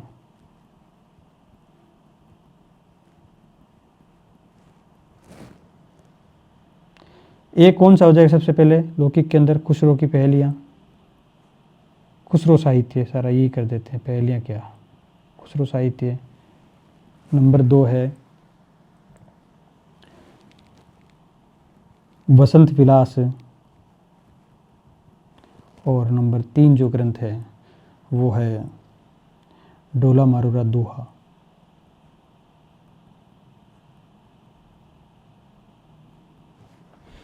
जो डोला मारूरा दोहा जो है, इसका उल्लेख आचार्य हजारी प्रसाद द्विवेदी भी करते हैं, लेकिन वहाँ हम पीछे उल्लेख करना भूल गए। तो हजारी प्रसाद द्विवेदी भी डोला मारूरा दोहा का उल्लेख करते हैं, ये आपको याद रखना है। तो अब देखिए आप, रचनाएं कितनी होगी? 21। हमें सबसे ज़्यादा जरूरी तरीके से पढ़ने वाली जो रचनाएं हैं वो 21 रचनाएं हैं। वसंत विलास पूरी तरीके से हिंदी की रचना है। नेमिनाथ रास, स्तुलिभद्र रास, रेवंतगिरी रास, चंदनमाला रास, ये सब क्या है? हिंदी की रचनाएं हैं। 6 ग्रंथ हो गए खुमान रास, पृथ्वीराज रासो, बिसलदेव रासो, प्रमाल रासो, जयमय चंद्रिका, जयचंद प्रकाश, ये सब क्या हो गए? रासो ग्रंथ हो गया और हिंदी की रचना के अंदर सम्मिलित है। डोला मारूरा दोहा, खुसरो को साहित्य, वसंत विलास, ये सब क्या हो गए? 13 रचनाएं हो गई। और 8 रचनाएं कौन सी होगी? अपभ्रंश प्रभावित रचनाएं होगी। सिद्ध साहित्य, नाथ साहित्य, जैन साहित्य के 2 ग्रंथ। कौन कौन से ग्रंथ हो गए जैन साहित्य के? श्रावकाचार और भरतेश्वर बाहुबली रास। 2 ग्रंथ हो गए। कितने हो गए? 4 हो गए। 5वां एक रासो ग्रंथ जो अपभ्रंश प्रभावित हिंदी में लिखा गया था, उसका नाम है हमीर रासो। आचार्य हजारी प्रसाद द्विवेदी ने हमीर रासो के लिए क्या कहा कि ये पूरा अपभ्रंश में लिखा हुआ ग्रंथ है। श्रावकाचार और भरतेश्वर बाहुबली रास को, श्रावकाचार को सम्मिलित किया था किसने? हजारी प्रसाद द्विवेदी और इन सब ने, रामचंद्र शुक्ल ने, लेकिन उन्होंने सम्मिलित नहीं किया। नहीं, श्रावकाचार को सब ने किया था, भरतेश्वर बाहुबली रास को सम्मिलित नहीं किया था रामचंद्र शुक्ल ने। तो कितने ग्रंथ हो गए? 4, 1, 5 और राहुल वेल हो गया एक। तो राहुल वेल गद्य पद्य अर्थात चंपू काव्य, 2 गद्य ग्रंथ है। कौन कौन से? वर्ण रत्नाकर और उक्ति व्यक्ति प्रकरण, ये रचनाएं ग्रंथ हो गई। ठीक, 8 ग्रंथ हो गए। अब इन 8 ग्रंथ के बारे में हमको क्या होना चाहिए? इनकी रचना कब हुई, इनके बारे में डिटेल जानकारी होनी बहुत ज़्यादा ज़रूरी है। ठीक है, तो आज की जो क्लास है उसके अंदर हम इतना ही करेंगे कि इन रचनाओं का, ये जो रचनाएं हैं 13 रचनाएं, 21 रचनाएं टोटल, 8 + 13 रचनाएं, 21 रचनाएं, इनका कार्यकाल या इनका समय क्या रहा, कालक्रम क्या रहा, उसके बारे में बात करेंगे। और लेखक कौन कौन से इसके प्रमुख, इसके बारे में बात करेंगे। और फिर ये क्लास समाप्त कर देंगे। और फिर आप बढ़िया से मनन करना और समझना कि क्या आपके आदिकाल की पूरी तरीके से भूमिका बन चुकी है अब तक या नहीं बन चुकी है। अगर बन चुकी है तो बिल्कुल कमेंट करके बताना कि हाँ इसी तरीके से हमें पढ़ना है और हमें याद भी हो रहा चीज़ों को। एक क्लास देख लेना आप लोग, आपको लग जाए कि हाँ यार ये बहुत अच्छा तरीका है, तो आप मुझे कमेंट करके या टेलीग्राम पर मैसेज भेज के बताना कि बहुत सही तरीका था, हमें इसी तरीके से पढ़ना है। और हम और भी शानदार तरीके से इम्प्रूवमेंट करेंगे इसको और कम समय में क्लासें लेने के साथ में आगे बढ़ेंगे। ठीक है, तो ये 21 रचनाओं के बारे में अब छोटी छोटी चर्चा कर लेते हैं, थोड़ी थोड़ी सी, ताकि कल की क्लास की भूमिका हो जाए। अब मैं क्यों पढ़ा रहा हूँ, आप ये सोचिए कि पहले जितने भी ग्रंथ है वो क्यों पढ़ा रहा हूँ। क्योंकि जब भी मैं कोई स्टेटमेंट लिखाऊंगा आपको, हजारी प्रसाद द्विवेदी ने इसके बारे में ये कहा, इसके बारे में ये कहा, तो आपको पता होना चाहिए कि ये ग्रंथ उन 21 की सूची में सम्मिलित है या नहीं है। ये पता होगा तभी तो आपको इजीली याद होगा ना। तो ये कारण है सारा कि ताकि आप जो भी फैक्चुअल जानकारी वो पहले से आपको याद रहे, एक एक चीज़ उसके बारे में। तब जब भी मैं कोई स्टेटमेंट लिखाऊं तब आपको क्लियरली वो बिल्कुल याद हो जाए कि हाँ इसी से संबंधित है ये।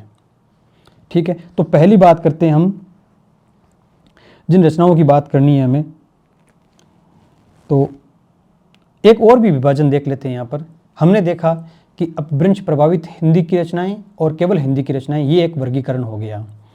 ये तो हो गया कि हिंदी साहित्य के इतिहास के अंदर इन रचनाओं को सम्मिलित किया जाए या नहीं किया जाए, उसका आधार क्या होगा। तो भाषाई आधार पर और साहित्यिक श्रेणी के अंदर आने के कारण इन रचनाओं को हमने सम्मिलित कर दिया। रामचंद्र शुक्ल ने भले ही कहा हो कि सिद्धनाथ साहित्य का जीवन की स्वाभाविक सरणियों से कोई संबंध नहीं है, लेकिन फिर भी नगेंद्र ने या बाद के जितने भी साहित्य इतिहासकार हैं, इन्होंने इसका संबंध मानते हुए कि भाई हाँ, जीवन के कुछ विराट सत्यों को ये प्रकट करता है, इस वजह से हम साहित्य के स्थान के अंदर स्थान देंगे इसको, और सारी बात मानते हुए सिद्धनाथ साहित्य को भी हमने साहित्य के अंदर स्थान दे दिया। तो सिद्धनाथ साहित्य की कौन सी विशेषताएं हैं, उनकी भाषा क्या है, किन विशेषताओं के आधार पर इसे साहित्य के अंदर स्थान दिया गया और किस प्रकार से ये पृष्ठभूमि या नींव का कार्य करती है, ये तो बात होगी। लेकिन एक और वर्गीकरण भी तो हम कर सकते हैं, जैसे कि धार्मिक साहित्य, लौकिक साहित्य, ठीक है, ऐतिहासिक साहित्य, ये भी कर सकते हैं। एक वर्गीकरण ये भी हो सकता है कि 5 से ग्रुप बना लें, हम अलग अलग समूह बना लें कि किस किस प्रकार की रचनाएं हैं। जैसे ग्रुप क्या बन सकते हैं, पहला तो ये बन सकता है सिद्धनाथ साहित्य, एक ग्रुप ये बन सकता है। दूसरा बन सकता है जैन साहित्य, तीसरा हो सकता है रासो साहित्य,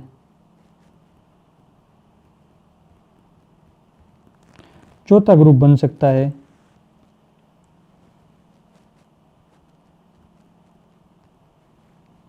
लौकिक साहित्य, पांचवा हो सकता है गद्य साहित्य। ये 5 ग्रुप भी तो बनाए जा सकते हैं हम, और चाहें तो सिद्ध और नाथ को अलग अलग भी कर सकते हैं। एक तो ग्रुप ये हो ही गया, 5 ग्रुप हो गए। सिद्धनाथ को अलग करना चाहो तो अलग भी कर सकते हैं, साथ में रखना चाहे तो साथ भी कर सकते हैं। तो ये इस प्रकार से ग्रुपिंग भी कर सकते हैं। जब हम जैन साहित्य की बात करेंगे यहाँ पर कि जैन साहित्य के अंदर रचनाएं कौन सी है, तो फिर क्या होगा, अपभ्रंश प्रभावित जो हिंदी की रचनाएं हैं, जैसे सर्वाकाचार हो गई और एक दूसरी रचना भरतेश्वर बाहुबली रास, वो भी आ जाएगी। तो फिर जैन साहित्य की रचनाएं कितनी होगी, जिसको हिंदी साहित्य में सम्मिलित किया गया है, वो होगी 6 रचनाएं। 4 रचनाएं जो हिंदी की है, स्तुलिभद्र रास, चंदनबाला रास, रेवंतगिरी रास, और कौन सी है याद कर देख लेना आप। और 2 रचनाएं कौन सी होगी, भरतेश्वर बाहुबली रास और श्रावकाचार। ये 5-6 ग्रंथ हो गए, टोटल 6 ग्रंथ हो गए। फिर रासो साहित्य की बात करते हैं, तो रासो के अंदर क्या हो गया, उस साइड में कौन सा था, अपभ्रंश प्रभावित हिंदी के अंदर एक ही ग्रंथ था, कौन सा, नहीं एक ग्रंथ नहीं था, कुछ थोड़ी सी मिस्टेक हो रही है, नहीं सही है, उनको अलग कर लिया, थोड़ा कुछ और चीज़ें आ गई दिमाग में। क्या बात कर रहे थे हम,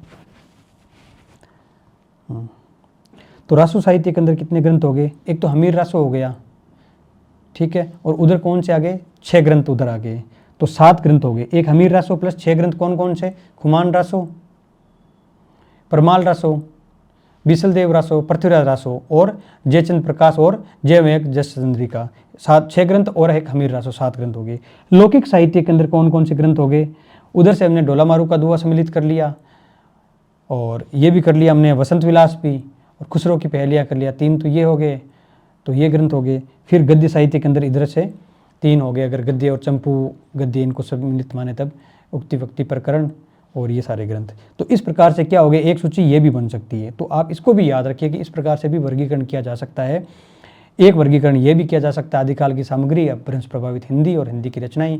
अब देखो आप, कमाल की बात यहाँ पर क्या है कि क्या आपको इस पूरे सूची के अंदर कहीं पर भी विद्यापति की जो रचनाएं हैं, कीर्तिलता, कीर्ति पताका, 2 रचनाएं ये हो गई, और एक रचना उनकी पदावली, ये रचनाएं जो 3 रचनाएं, क्या इस सूची के अंदर कहीं आपको दिखाई दे रही है, कहीं पर भी दिखाई नहीं दे रही। अर्थात डॉक्टर नगेंद्र की ये जो सूची है, इस सूची के अंदर विद्यापति को आदिकाल का कवि नहीं माना गया है, उनको स्थान मिला भक्ति काल के अंदर, भक्ति काल के प्रारंभिक या प्रसूता कवि के रूप में। एक तो ये बात हो गई। दूसरी, वहाँ पर हम क्या देख रहे थे, रामचंद्र शुक्ल कीर्तिलता और कीर्ति पताका को एक दो प्रमुख पुस्तकें मानते हुए, आदिकाल के नामकरण के आधार बनाते हुए, वीर गाथा का नामकरण उन्होंने जो 12 पुस्तकें लिखी, उनमें से 2 कीर्तिलता और कीर्ति पताका है, और यहाँ पर कीर्तिलता और कीर्ति पताका को कोई स्थान ही नहीं मिल रहा है इस सूची के अंदर। ये भी चीज़ आपको देखनी है। संदेश रासक जो रचना है, हजारी प्रसाद द्विवेदी बहुत महत्व देते हैं और कहते हैं कि हिंदी की पहली रचना संदेश रासक है और पहला कवि अब्दुल रहमान है। और यहाँ पर क्या कर रहे हैं, हम उसको बिल्कुल ही नकार ही देते हैं कि है ही नहीं ये कोई, ये हिंदी का पहला कवि नहीं है इस सूची के अंदर। तो ये कुछ क्या है, अलग बातें हैं जो ध्यान आकर्षित करती है और करना चाहिए आपका ध्यान आकर्षित। तब आपको क्या होगा, कॉन्सेप्ट क्लियर होगा। ये बात पूरी होगी अब तो आपको कि किस किस प्रकार से हमने कौन सी हटाई और कौन सी सम्मिलित की गई है। आपने देखा होगा कि इस सूची से पहले हमने वर्ण रत्नाकर का कहीं नाम नहीं सुना था, राहुल वेल का कहीं नाम नहीं सुना था, वसंत विलास का नहीं सुना था, ढोला मारू दुआ का नहीं सुना था। फिर ये 4 जो ग्रंथ है, जैन ग्रंथ है, स्तुलिभद्र रास, रेवंतगिरी रास, नेमिनाथ रास और चंद्रबाला रास, इसका भी नाम नहीं सुना था। कितने नए ग्रंथ सम्मिलित हो गए हैं, ठीक है। लेकिन नाम आदिकाल ही रखा गया है, उसका अलग आधार दे दिया गया। वीर गाथा काल इसी वजह से नाम हटा दिया गया। आप देख सकते हैं कि वीरता की जो श्रेणी की रचनाएं हैं वो केवल कितनी है, 6 ही रचनाएं हैं। कितनी रचनाएं, 6 और 1 यहाँ पर 7 है। टोटल 21 रचनाओं में से अगर 7 रचनाएं वीर गाथा प्रवृत्ति की है तो हम क्या ये मान नहीं सकते कि मूल प्रवृत्ति उस काल की वीर गाथा को आचार्य शुक्ल ने नाम दिया था, लेकिन इतनी भी मूल प्रवृत्ति नहीं थी। वो कुछ यहाँ पर कमज़ोर हो जाती है ना, अन्य रचनाएं आकर क्या करती है, उस जो तथ्य है, उस जो मान्यता है उसको थोड़ा सा कमज़ोर कर देती है, ठीक है। अब हम पढ़ना शुरू करते देते हैं थोड़ा थोड़ा सा। सबसे पहले बात करते हैं सिद्ध साहित्य की।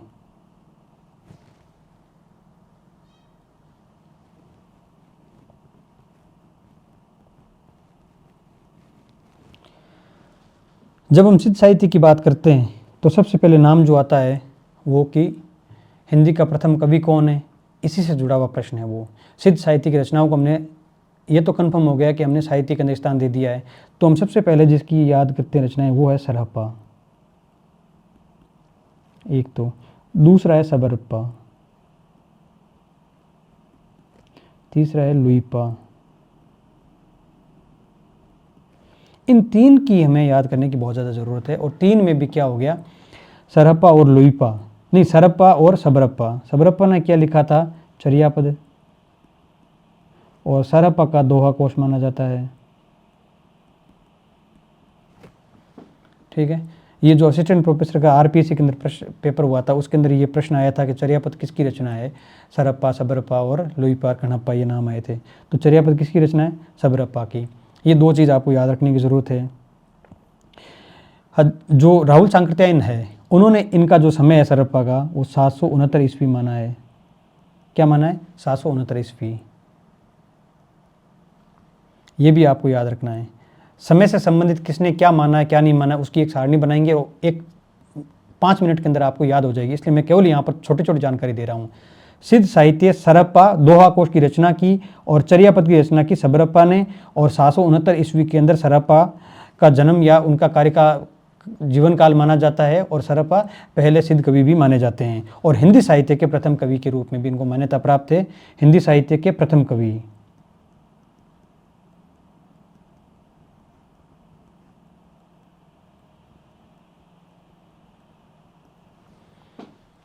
ठीक, इतनी सी बात याद रखने की जरूरत है एक बार के लिए हमें। यहाँ पर हिंदी साहित्य के प्रथम कवि सरहप्पा और 769 ईस्वी किसके अनुसार हिंदी साहित्य के प्रथम कवि है, पंडित राहुल सांकृत्यायन के अनुसार। और डॉक्टर नगेंद्र ने भी इनको हिंदी साहित्य का प्रथम कवि माना है।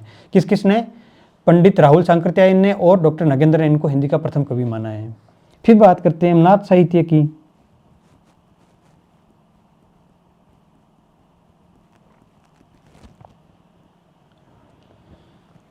डॉक्टर रामकुमार वर्मा ने संपूर्ण जो नाथ साहित्य है, जो नाथ काल है, ये माना कि 12वीं से 14वीं शताब्दी तक है।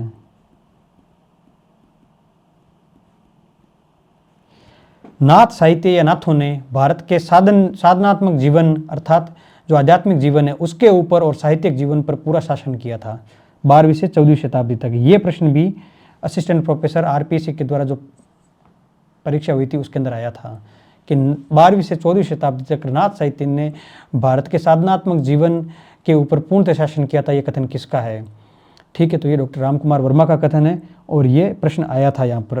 तो ये चीज़ है एक तो। और नाथ साहित्य में जिसको हम सबसे ज़्यादा पढ़ते हैं या केवल एक ही को पढ़ते हैं उसका नाम है गोरखनाथ।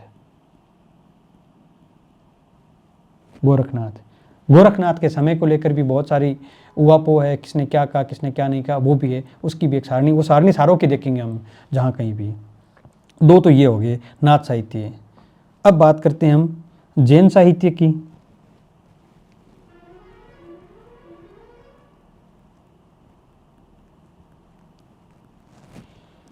जैन साहित्य के अंदर जो पहली रचना है उसका नाम है श्रावकाचार।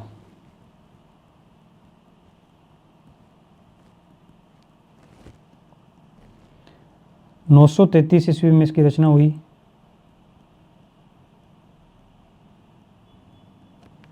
देवसेन क्या इसके रचनाकार हैं। भाषा इसकी क्या है, अपभ्रंश प्रभावित हिंदी।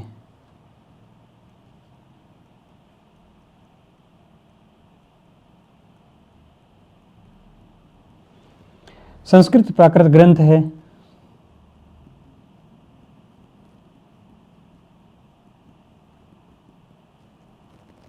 बीच बीच में दो है, क्या है, अपभ्रंश प्रभावित हिंदी में या अपभ्रंश में।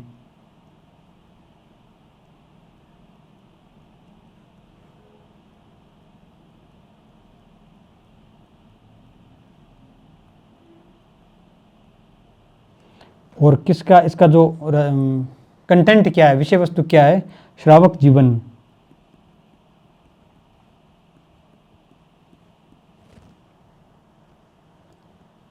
का महत्व है।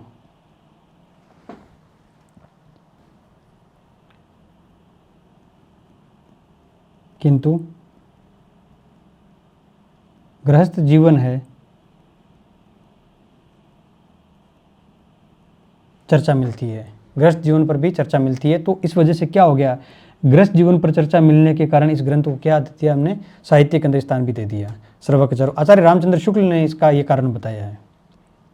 बाद में तो हजारी प्रसाद द्विवेदी वगैरह कहते हैं कि इनको देना ही चाहिए स्थान, क्यों नहीं देना चाहिए सबको, कोई धार्मिक वाली कोई बात नहीं है। एक तो ये होगी। अब बात कर लेते हैं इनकी छंद की। दोहा छंद होगी बात। श्रावकाचार के बाद में बारे में बात करने की इतनी जरूरत है। ये ग्रंथ कौन सा है, अपभ्रंश प्रभावित हिंदी वाले दो ग्रंथ हैं, उनके बारे में बात करते हैं। दूसरा ग्रंथ है, इनका नाम है भरतेश्वर बाहुबली रास।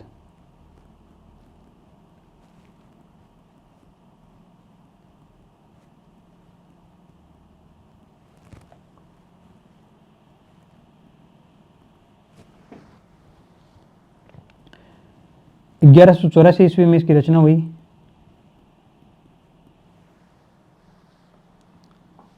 रचनाकार कौन है, शालिभद्र सूरी। जो यहाँ पर महत्वपूर्ण तथ्य याद रखने का वो ये है कि गणपति चंद्र गुप्त, डॉक्टर गणपति चंद्र गुप्त, जिन्होंने हिंदी साहित्य का वैज्ञानिक इतिहास नामक पुस्तक लिखी थी 1965 के अंदर, उनका ये मानना है कि हिंदी साहित्य के अंदर हम अपभ्रंश की किसी भी रचना को स्थान नहीं दे सकते। और इस आधार पर क्या कर दिया, सरप्पा वगैरह इन सब को क्या कर दिया, हिंदी साहित्य से बाहर कर दिया उन्होंने। और 1184 ईस्वी में लिखी गई शालिभद्र सूरी की पुस्तक भरतेश्वर बाहुबली रास को हिंदी साहित्य की प्रथम रचना माना है। किसने, गणपति चंद्र गुप्त ने।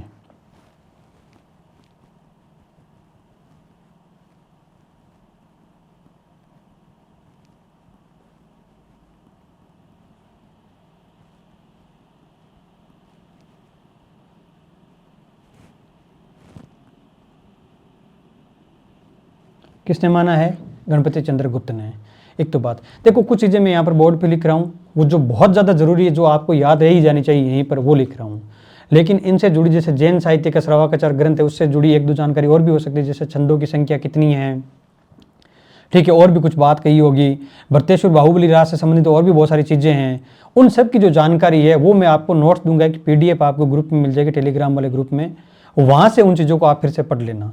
यहाँ मैं आपको क्या कर रहा हूँ, मोटी मोटी जानकारी दे रहा हूँ, क्योंकि एक एक चीज़ को अगर यहाँ पर लिखाने के लिए बैठूंगा तो बहुत समय लग जाएगा। यहाँ पर सिर्फ क्या होता है, आपको एक आउटलाइनिंग में पूरी क्लियर कर दूंगा, और कैसे विभेदन करना ये भी क्लियर कर दूंगा।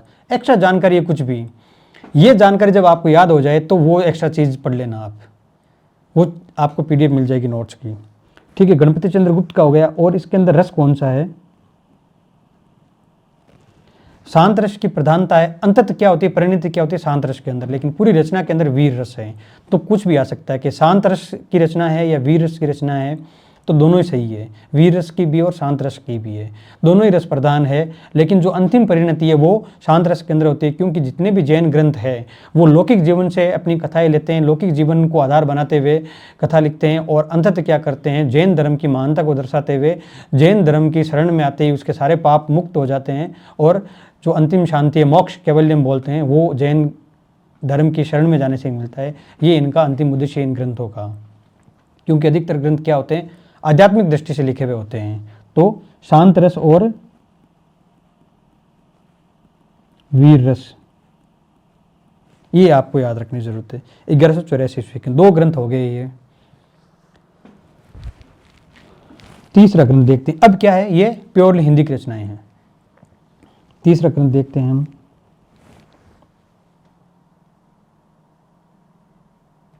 देखो 2 रचनाएं हमने पढ़ी, एक तो पढ़ी थी श्रावकाचार, वो थी 933 ईस्वी के अंदर। हम क्रम से पढ़ रहे हैं, जैन रचनाएं जितनी भी है ना उनको क्रम से पढ़ रहे हैं कि पहली कौन सी और बाद में कौन सी, क्योंकि ये प्रश्न बहुत पूछा जाता है नेट के पाठ्यक्रम के अंदर, परीक्षा के अंदर ये प्रश्न बहुत पूछा जाता है कि इन रचनाओं को आप क्रम से रचाइए। जो भी इस रचना की इस कोई भी कृति की रचना किस काल के अंदर हुई थी, किस सन के अंदर हुई थी, ये प्रश्न पूछा जाता है।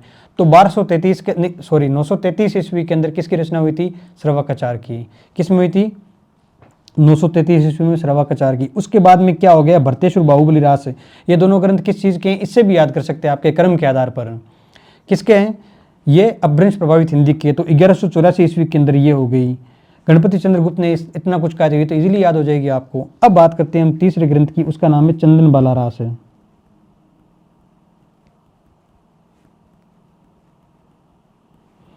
तो चंदन बाला रास है ग्रंथ है। तो इसका सन कैसे याद करें, तो ट्रिक यही है उसकी, कुछ चीज़ें ट्रिक से याद होती है ना, वो कभी भूली नहीं जाती। तो ठीक है, से आपको याद रखना 1200 ईस्वी के अंदर हुई थी इसकी, एग्जैक्ट 1200 ईस्वी में रचना हुई थी इसकी, रह जाएगा याद, 1200 ईस्वी में रचना। और रचनाकार कवि का नाम क्या है, आसगु।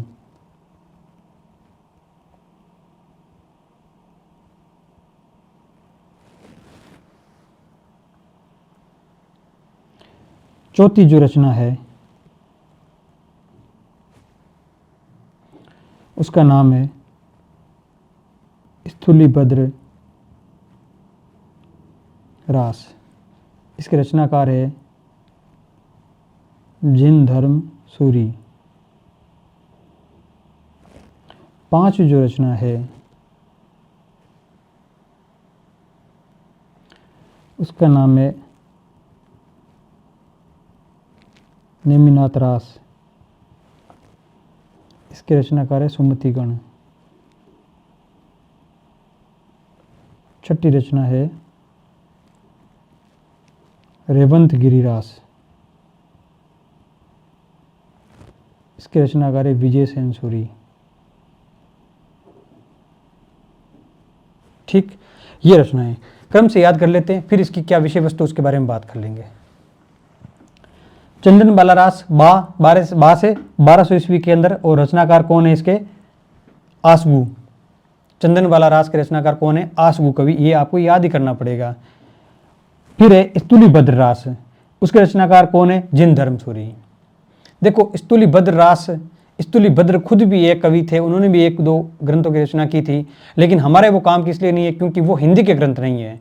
बात यह कि स्थूलिभद्र रास हो गए, नेमिनाथ रास हो गए, रेवंतगिरी रास हो गए, ये किस भाषा में लिखे हुए ग्रंथ हैं, इस वजह से इनको हमने सम्मिलित किया। ये धार्मिक ग्रंथ होते हुए भी हमने इनको साहित्य के अंदर स्थान दिया है। कारण उसका ये, क्योंकि ये भाषा क्या है इसकी, हिंदी है।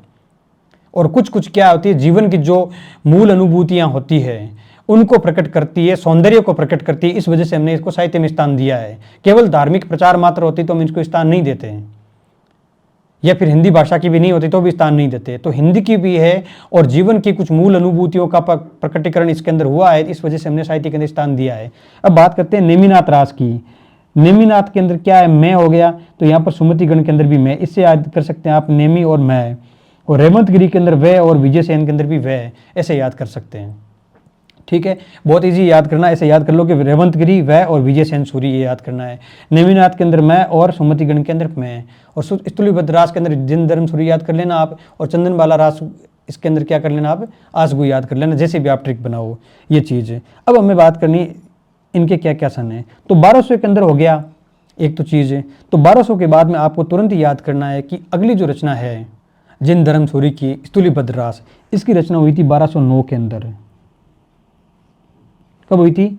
1209 ईस्वी के अंदर। फिर जो सुमतिगण की रचना है नेमिनाथ रास, इसकी हुई थी 1213 ईस्वी के अंदर। और विजयसेन सूरी की जो रचना है रेवंतगिरी रास, इसकी रचना हुई थी 1231 ईस्वी के अंदर। कब हुई थी? 1231 ईस्वी में। अब इसको कैसे याद करें? मैंने तो ये जो सोचा है कि भाई ट्रिक इसकी क्या बनाए, तो आपको याद रहना चाहिए 31 के अंदर क्या होता है? एक आता है, ठीक है। और जब भी मुझे एक दिखता है कहीं पर भी, अर्थात जब भी मुझे एक दिखता है, हालांकि आप कह सकते हैं 1213 के अंदर भी एक है, लेकिन 31 का अर्थात एक, यहाँ से 31 से जोड़ता हूँ ना कि एक लिखे वैसे 31। तो मैंने क्या कर दिया, विजयसेन के अंदर भी क्या है, ऊपर मात्रा है, ये एक मात्रा है। तो मैं है ना, जो भी अगर मुझे 31 की कोई भी सन याद करनी होती है कि 31 के अंदर क्या हुआ था, 31 नंबर पे क्या हुआ था, तो मैं इस मात्रा से लिंक बैठाता हूँ, ऊपर क्या मात्रा है उसकी। रेवंतगिरी के अंदर ऊपर एक मात्रा है, तो मैं 31 से एक करता हूँ। विजयसेन के अंदर भी क्या है? एक मात्रा है। अब कहने को आप कह सकते हैं नेमिनाथ के अंदर भी है, लेकिन मैं ऐसे नहीं बैठता, मेरे दिमाग में सेट हो जाती चीज़ें कि ये है, तो आप सोचोगे तो आपके भी सेट हो जाएगी, उसका कोई लॉजिक नहीं होता, ठीक है। कितना भी कोशिश करूँ, नेमिनाथ के साथ में मेरा ये लिंक नहीं बैठेगा 31 का, ये रेवंतगिरी के साथ में ही बैठेगा, क्योंकि 31 के अंदर एक मात्रा भी आती है, ते भी आता है, रेवंतगिरी के अंदर भी ते आता है, विजयसेन के अंदर वापस फिर से एक मात्रा आ जाती है। ऐसे क्या होता है, एक पिक्चर बनती है दिमाग के अंदर, उसका कोई कई बार कुछ ट्रिक्स ऐसी होती है जिसका कोई लॉजिक ही नहीं होता है, वो सेट हो जाती पिक्चर है। मैं कुछ भी हो सकता है, कोई भी चीज़ अगर 5 साल नहीं पढ़ूँ तो मैं कुछ भी भूल सकता हूँ, लेकिन रेवंतगिरी रास की रचना विजयसेन सूरी ने की थी और 1231 ईस्वी के अंदर की थी, ये कभी नहीं भूल सकता, क्योंकि एक ट्रिक सेट होगी दिमाग के अंदर। तो ये जो रचनाएं हैं जैन ग्रंथों की, ये रचनाएं आपको याद करनी है, 4, 5, 6, इनका कालक्रम अगर आप देख लेंगे, सन में कौन सी रचनाएं हुई, तो आप कितने सालों के पीछे के प्रश्न उठा के देख लो, 95% जो प्रश्न होंगे इन रचनाओं से संबंधित वो यहीं से पूछे जाएंगे, कि किसी को ऐसे कुछ भी नहीं पूछ लेंगे कि नेमिनाथ चौपाई की रचना किसने की थी, जसुरचरी की रचना किसने की थी, कौन से सन में की थी, ऐसा बहुत कम पूछा जाता है। पूछा जाता है तो फिर उसकी अलग तैयारी होगी। बेसिक चीज़ ये है, जब 80% चीज़ें यहाँ से आ जाएगी तो हमें यहीं से तैयार करना है, फिर बाद की चीज़ें बाद में याद करेंगे अगर समय रहेगा तो, ठीक है। तो हमने क्या कर लिया,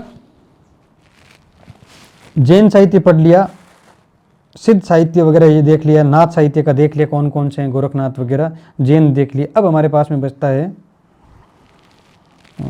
रासो साहित्य।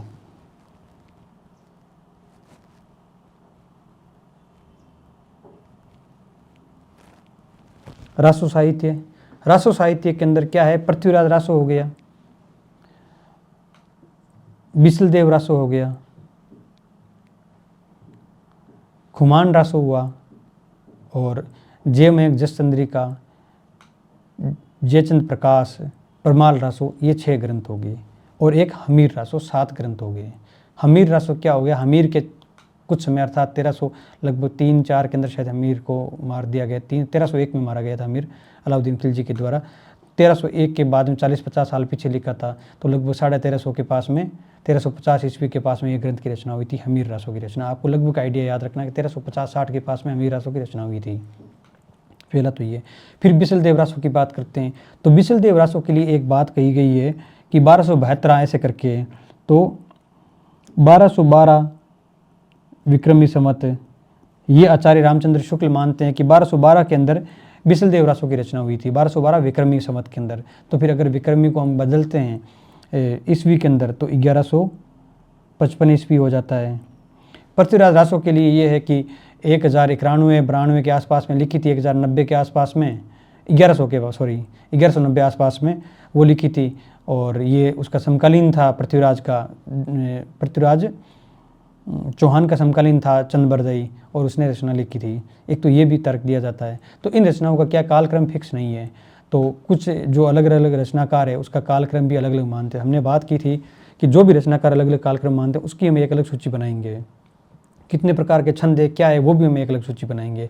तो ये जो 6-7 ग्रंथ रासो साहित्य के जितने भी ग्रंथ हैं उसके बारे में मैं आपको कोई जानकारी यहाँ पर नहीं दूंगा, सिर्फ इतना ही याद रखना कि भाई ये 6 ग्रंथ लिखे हुए थे। यहाँ पर एक सूची बनाएंगे अलग से, कौन सा ग्रंथ कब लिखा हुआ था, किसका क्या मत है। जैसे हजारी प्रसाद द्विवेदी ने बिसलदेव रासो का अलग बताया है, रामचंद्र शुक्ल ने अलग बताया है, मोतीलाल मेनारिया ने अलग बताया है, गौरीचंद हीराचंद ओझा ने अलग बताया है। तो वो सब चीज़ें यहाँ पर पढ़ेंगे तो मिक्स हो जाएगी। तो हर चीज़ की क्या है, मैंने ये सोचा कि आपको याद करवाने के लिए करूँगा कि एक बेसिक जानकारी दूंगा सबसे पहले, ताकि बेसिक जानकारी आपको याद हो जाए। फिर एक अलग कोना बनाएंगे हम याददाश्त का, उसके अंदर क्या होगा, स्पेसिफिक चीज़ें होंगी सबकी, जैसे सन दिया हुआ तो सबका सन ही याद होगा। फिर हम देखेंगे एक छंद का बना लेंगे कि कौन सा छंद है और कितनी संख्या है, ये बना लेंगे। तो 3-4 कोने होंगे, तो आप आराम से क्या होता है कि ज्वाइंट कर सकेंगे चीज़ों को, एक दूसरे के साथ में लिंक बना सकेंगे। तो ये चीज़ होगी। अब हम बात करते हैं कुछ और अन्य ग्रंथ है जो कौन कौन से ग्रंथ हो गए। चंपू काव्य के अंदर क्या हो गया, राहुल वेल, उक्ति व्यक्ति प्रकरण, और फिर वर्ण रत्नाकर। तो वर्ण रत्नाकर और उक्ति व्यक्ति प्रकरण ये तो क्या है, गद्य ग्रंथ है, और राहुल वेल क्या है, गद्य और पद्य अर्थात चंपू काव्य है। जो राहुल नायिका है उसके नक्शिक का वर्णन किया गया है इस ग्रंथ के अंदर, और इसका समय क्या है वो देख लेते हैं।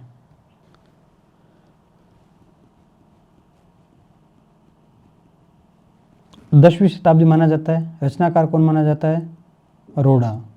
क्या माना जाता है, रोड़ा। फिर है उक्ति व्यक्ति प्रकरण और एक वर्ण रत्नाकर है। तो देखिए इनके दो रचनाकार है, एक तो ज्योतिश्वरी ठाकुर और एक है दामोदर।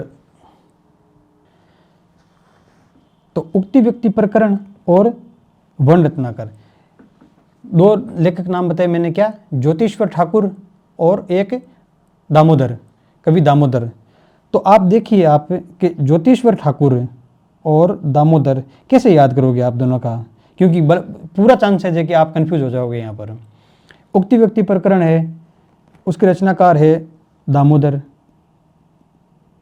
और वर्ण रत्नाकर जो रचना है उसके रचनाकार है ज्योतिश्वर ठाकुर।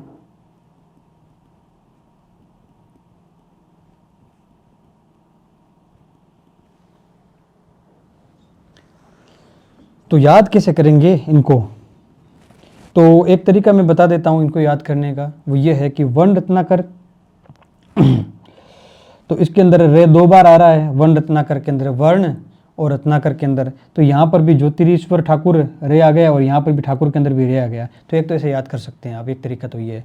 और एक उक्ति व्यक्ति प्रकरण, तो उसके अंदर दामोदर रह जाएगी फिर बाद में अपना आप ऑटोमेटिकली। तो रे बार बार आ रहा तो ज्योतिरीश्वर ठाकुर 2 बार आगे, 2-3 बार रे आगे, ऐसे करके याद कर सकते हैं। बाकी आपकी मर्जी, जैसे आपको उचित लगे वैसे आप कर सकते हैं। और अगर बात करें कि किस सन के अंदर रचना हुई थी, तो ये हुई थी 12वीं शताब्दी के अंदर, और ये हुई थी 14वीं शताब्दी के अंदर, 14वीं शताब्दी के अंदर। ठीक, उक्ति व्यक्ति प्रकरण, वर्ण रत्नाकर, और इन तीनों को याद करना बहुत आसान है। आप देखेंगे एक चीज़ तो 10वीं के अंदर, 12वीं के अंदर और 14वीं के अंदर याद रह जाएगा। कितना इजी है, 200 साल की गैप से हुआ था। राहुल वेल सबसे पहला हुआ था, क्या था।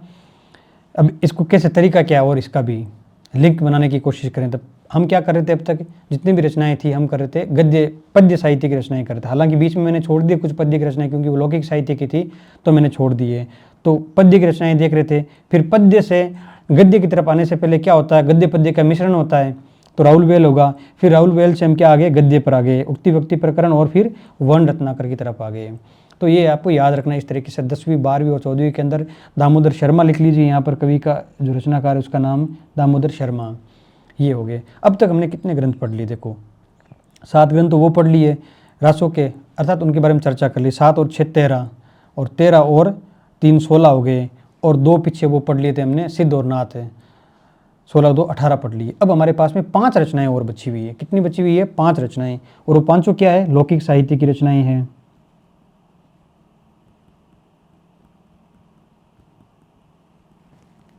लौकिक साहित्य, तो लौकिक साहित्य के अंदर क्या क्या रचनाएं बचेगी फिर,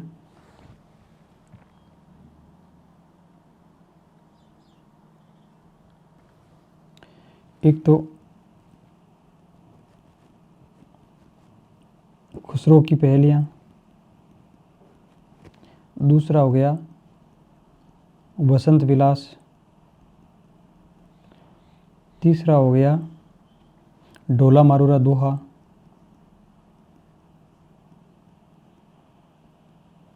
तीन ये हो गई। चौथी हो गई ये जयचंद वाली, जयचंद प्रकाश। 5 रचनाएं ये हो गई। ये सारी रचनाएं क्या हो जाएगी, लौकिक साहित्य के अंदर आ जाएगी। वसंत विलास, ढोला मारूरा दोहा, जय मयंक जस चंद्रिका और जयचंद प्रकाश, ये रचनाएं। अब इनमें से कुछ के तो क्या है कि हमें कवि का नाम याद है, जैसे खुसरो की पहेलियों की अगर बात करें तो अमीर खुसरो इसके रचनाकार हैं। कौन है? अमीर खुसरो इसके रचनाकार हैं। वसंत विलास है, उसके बारे में कौन उसका लेखक है, उसके बारे में कोई स्पष्ट जानकारी हमें उपलब्ध नहीं है। और ढोला मारूरा दोहा जो रचना है उसका रचनाकार आचार्य रामचंद्र शुक्ल तो कलोल कवि को मानते हैं, कलोल कवि, कुछ कुशल लाभ को भी मानते हैं, तो इसका भी स्पष्ट नहीं है। 2 रचनाकार है, जय मयंक जस चंद्रिका के रचनाकार कौन है और जयचंद प्रकाश के। देखो प्रतियां तो इसकी भी नहीं मिली है, जय मयंक जस चंद्रिका की कोई प्रति नहीं मिली है, केवल नोटिस मात्र, सूचना मात्र मिली हुई है। और ये बांकीदास की शायद एक रचना है, मुझे याद नहीं आ रहा उसका नाम, बीकानेर रे राठौड़ारी ख्यात शायद ऐसी कोई रचना है बांकीदास की। उस रचना के अंदर ये कहा गया है कि जौनपुर का जो वर्णन किया है मैंने मेरी इस रचना के अंदर, वो मैंने जय मयंक जस चंद्रिका और जयचंद प्रकाश के आधार पर किया है, ये उसने इतना सा कहा है। और ये जो रचनाएं है वो राठौड़ जो शासक है कन्नौज के, उन राठौड़ शासकों की वीर प्रशस्ति के रूप में लिखी गई रचनाएं हैं। ये इतना सा सूचना मिलती है और इसी के आधार पर क्या कर दिया आचार्य शुक्ल ने कह दिया कि भाई ये भी रचनाएं हैं जो वीर प्रशस्ति मूलक रचनाएं हैं। इसी के आधार पर वीरगाथा काल नाम करने के अंदर इन्होंने सहयोग भी मान लिया इन रचनाओं का।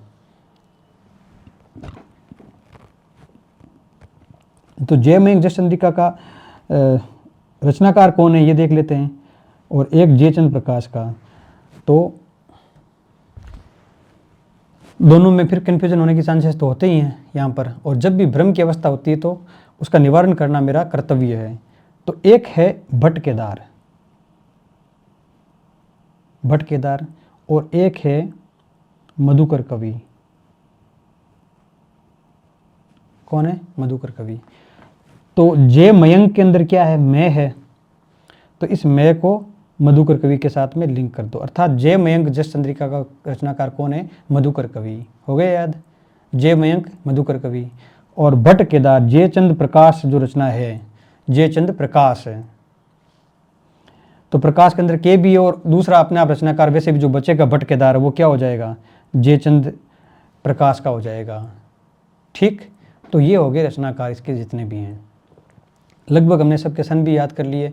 जो कुछ छूटा हुआ है, जो डीप जानकारी है, वो एक क्लास लेंगे हम, 4-5 घंटे की क्लास लेंगे, मैराथन क्लास पूरी टाइप में, मैराथन या 6-7 घंटे की जो भी क्लास लेंगे आदिकाल की, सारा आदिकाल उसके अंदर आ जाएगा, एक भी चीज़ पीछे नहीं छूटेगी। और एक बहुत शानदार सूची भी बना लेंगे, किसने किसके बारे में क्या कहा, कब क्या हुआ, सब कुछ, पहला कवि कौन सा, अंतिम कवि कौन सा, काल विभाजन किसने क्या किया, किस में क्या कमियाँ रहेगी, उन सब के बारे में बात कर लेंगे।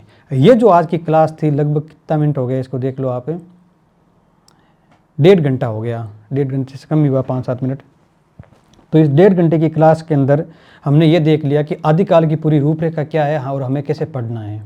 अगर आपको ये क्लास पसंद आई हो, आपको लगता हो कि हाँ इसी तरीके से आप पढ़ना चाहते थे और इसी तरीके से चीज़ें आपको याद हो रही हैं, तो आप ज़रूर कमेंट करके बताना, ताकि इससे मुझे भी मोटिवेशन मिलेगा और ये लगेगा कि हाँ भाई मैं सही तरीके से आप तक अपनी बात डिलीवर कर पाया हूँ और आपकी चीज़ें दिमाग में सेट भी हो रही है।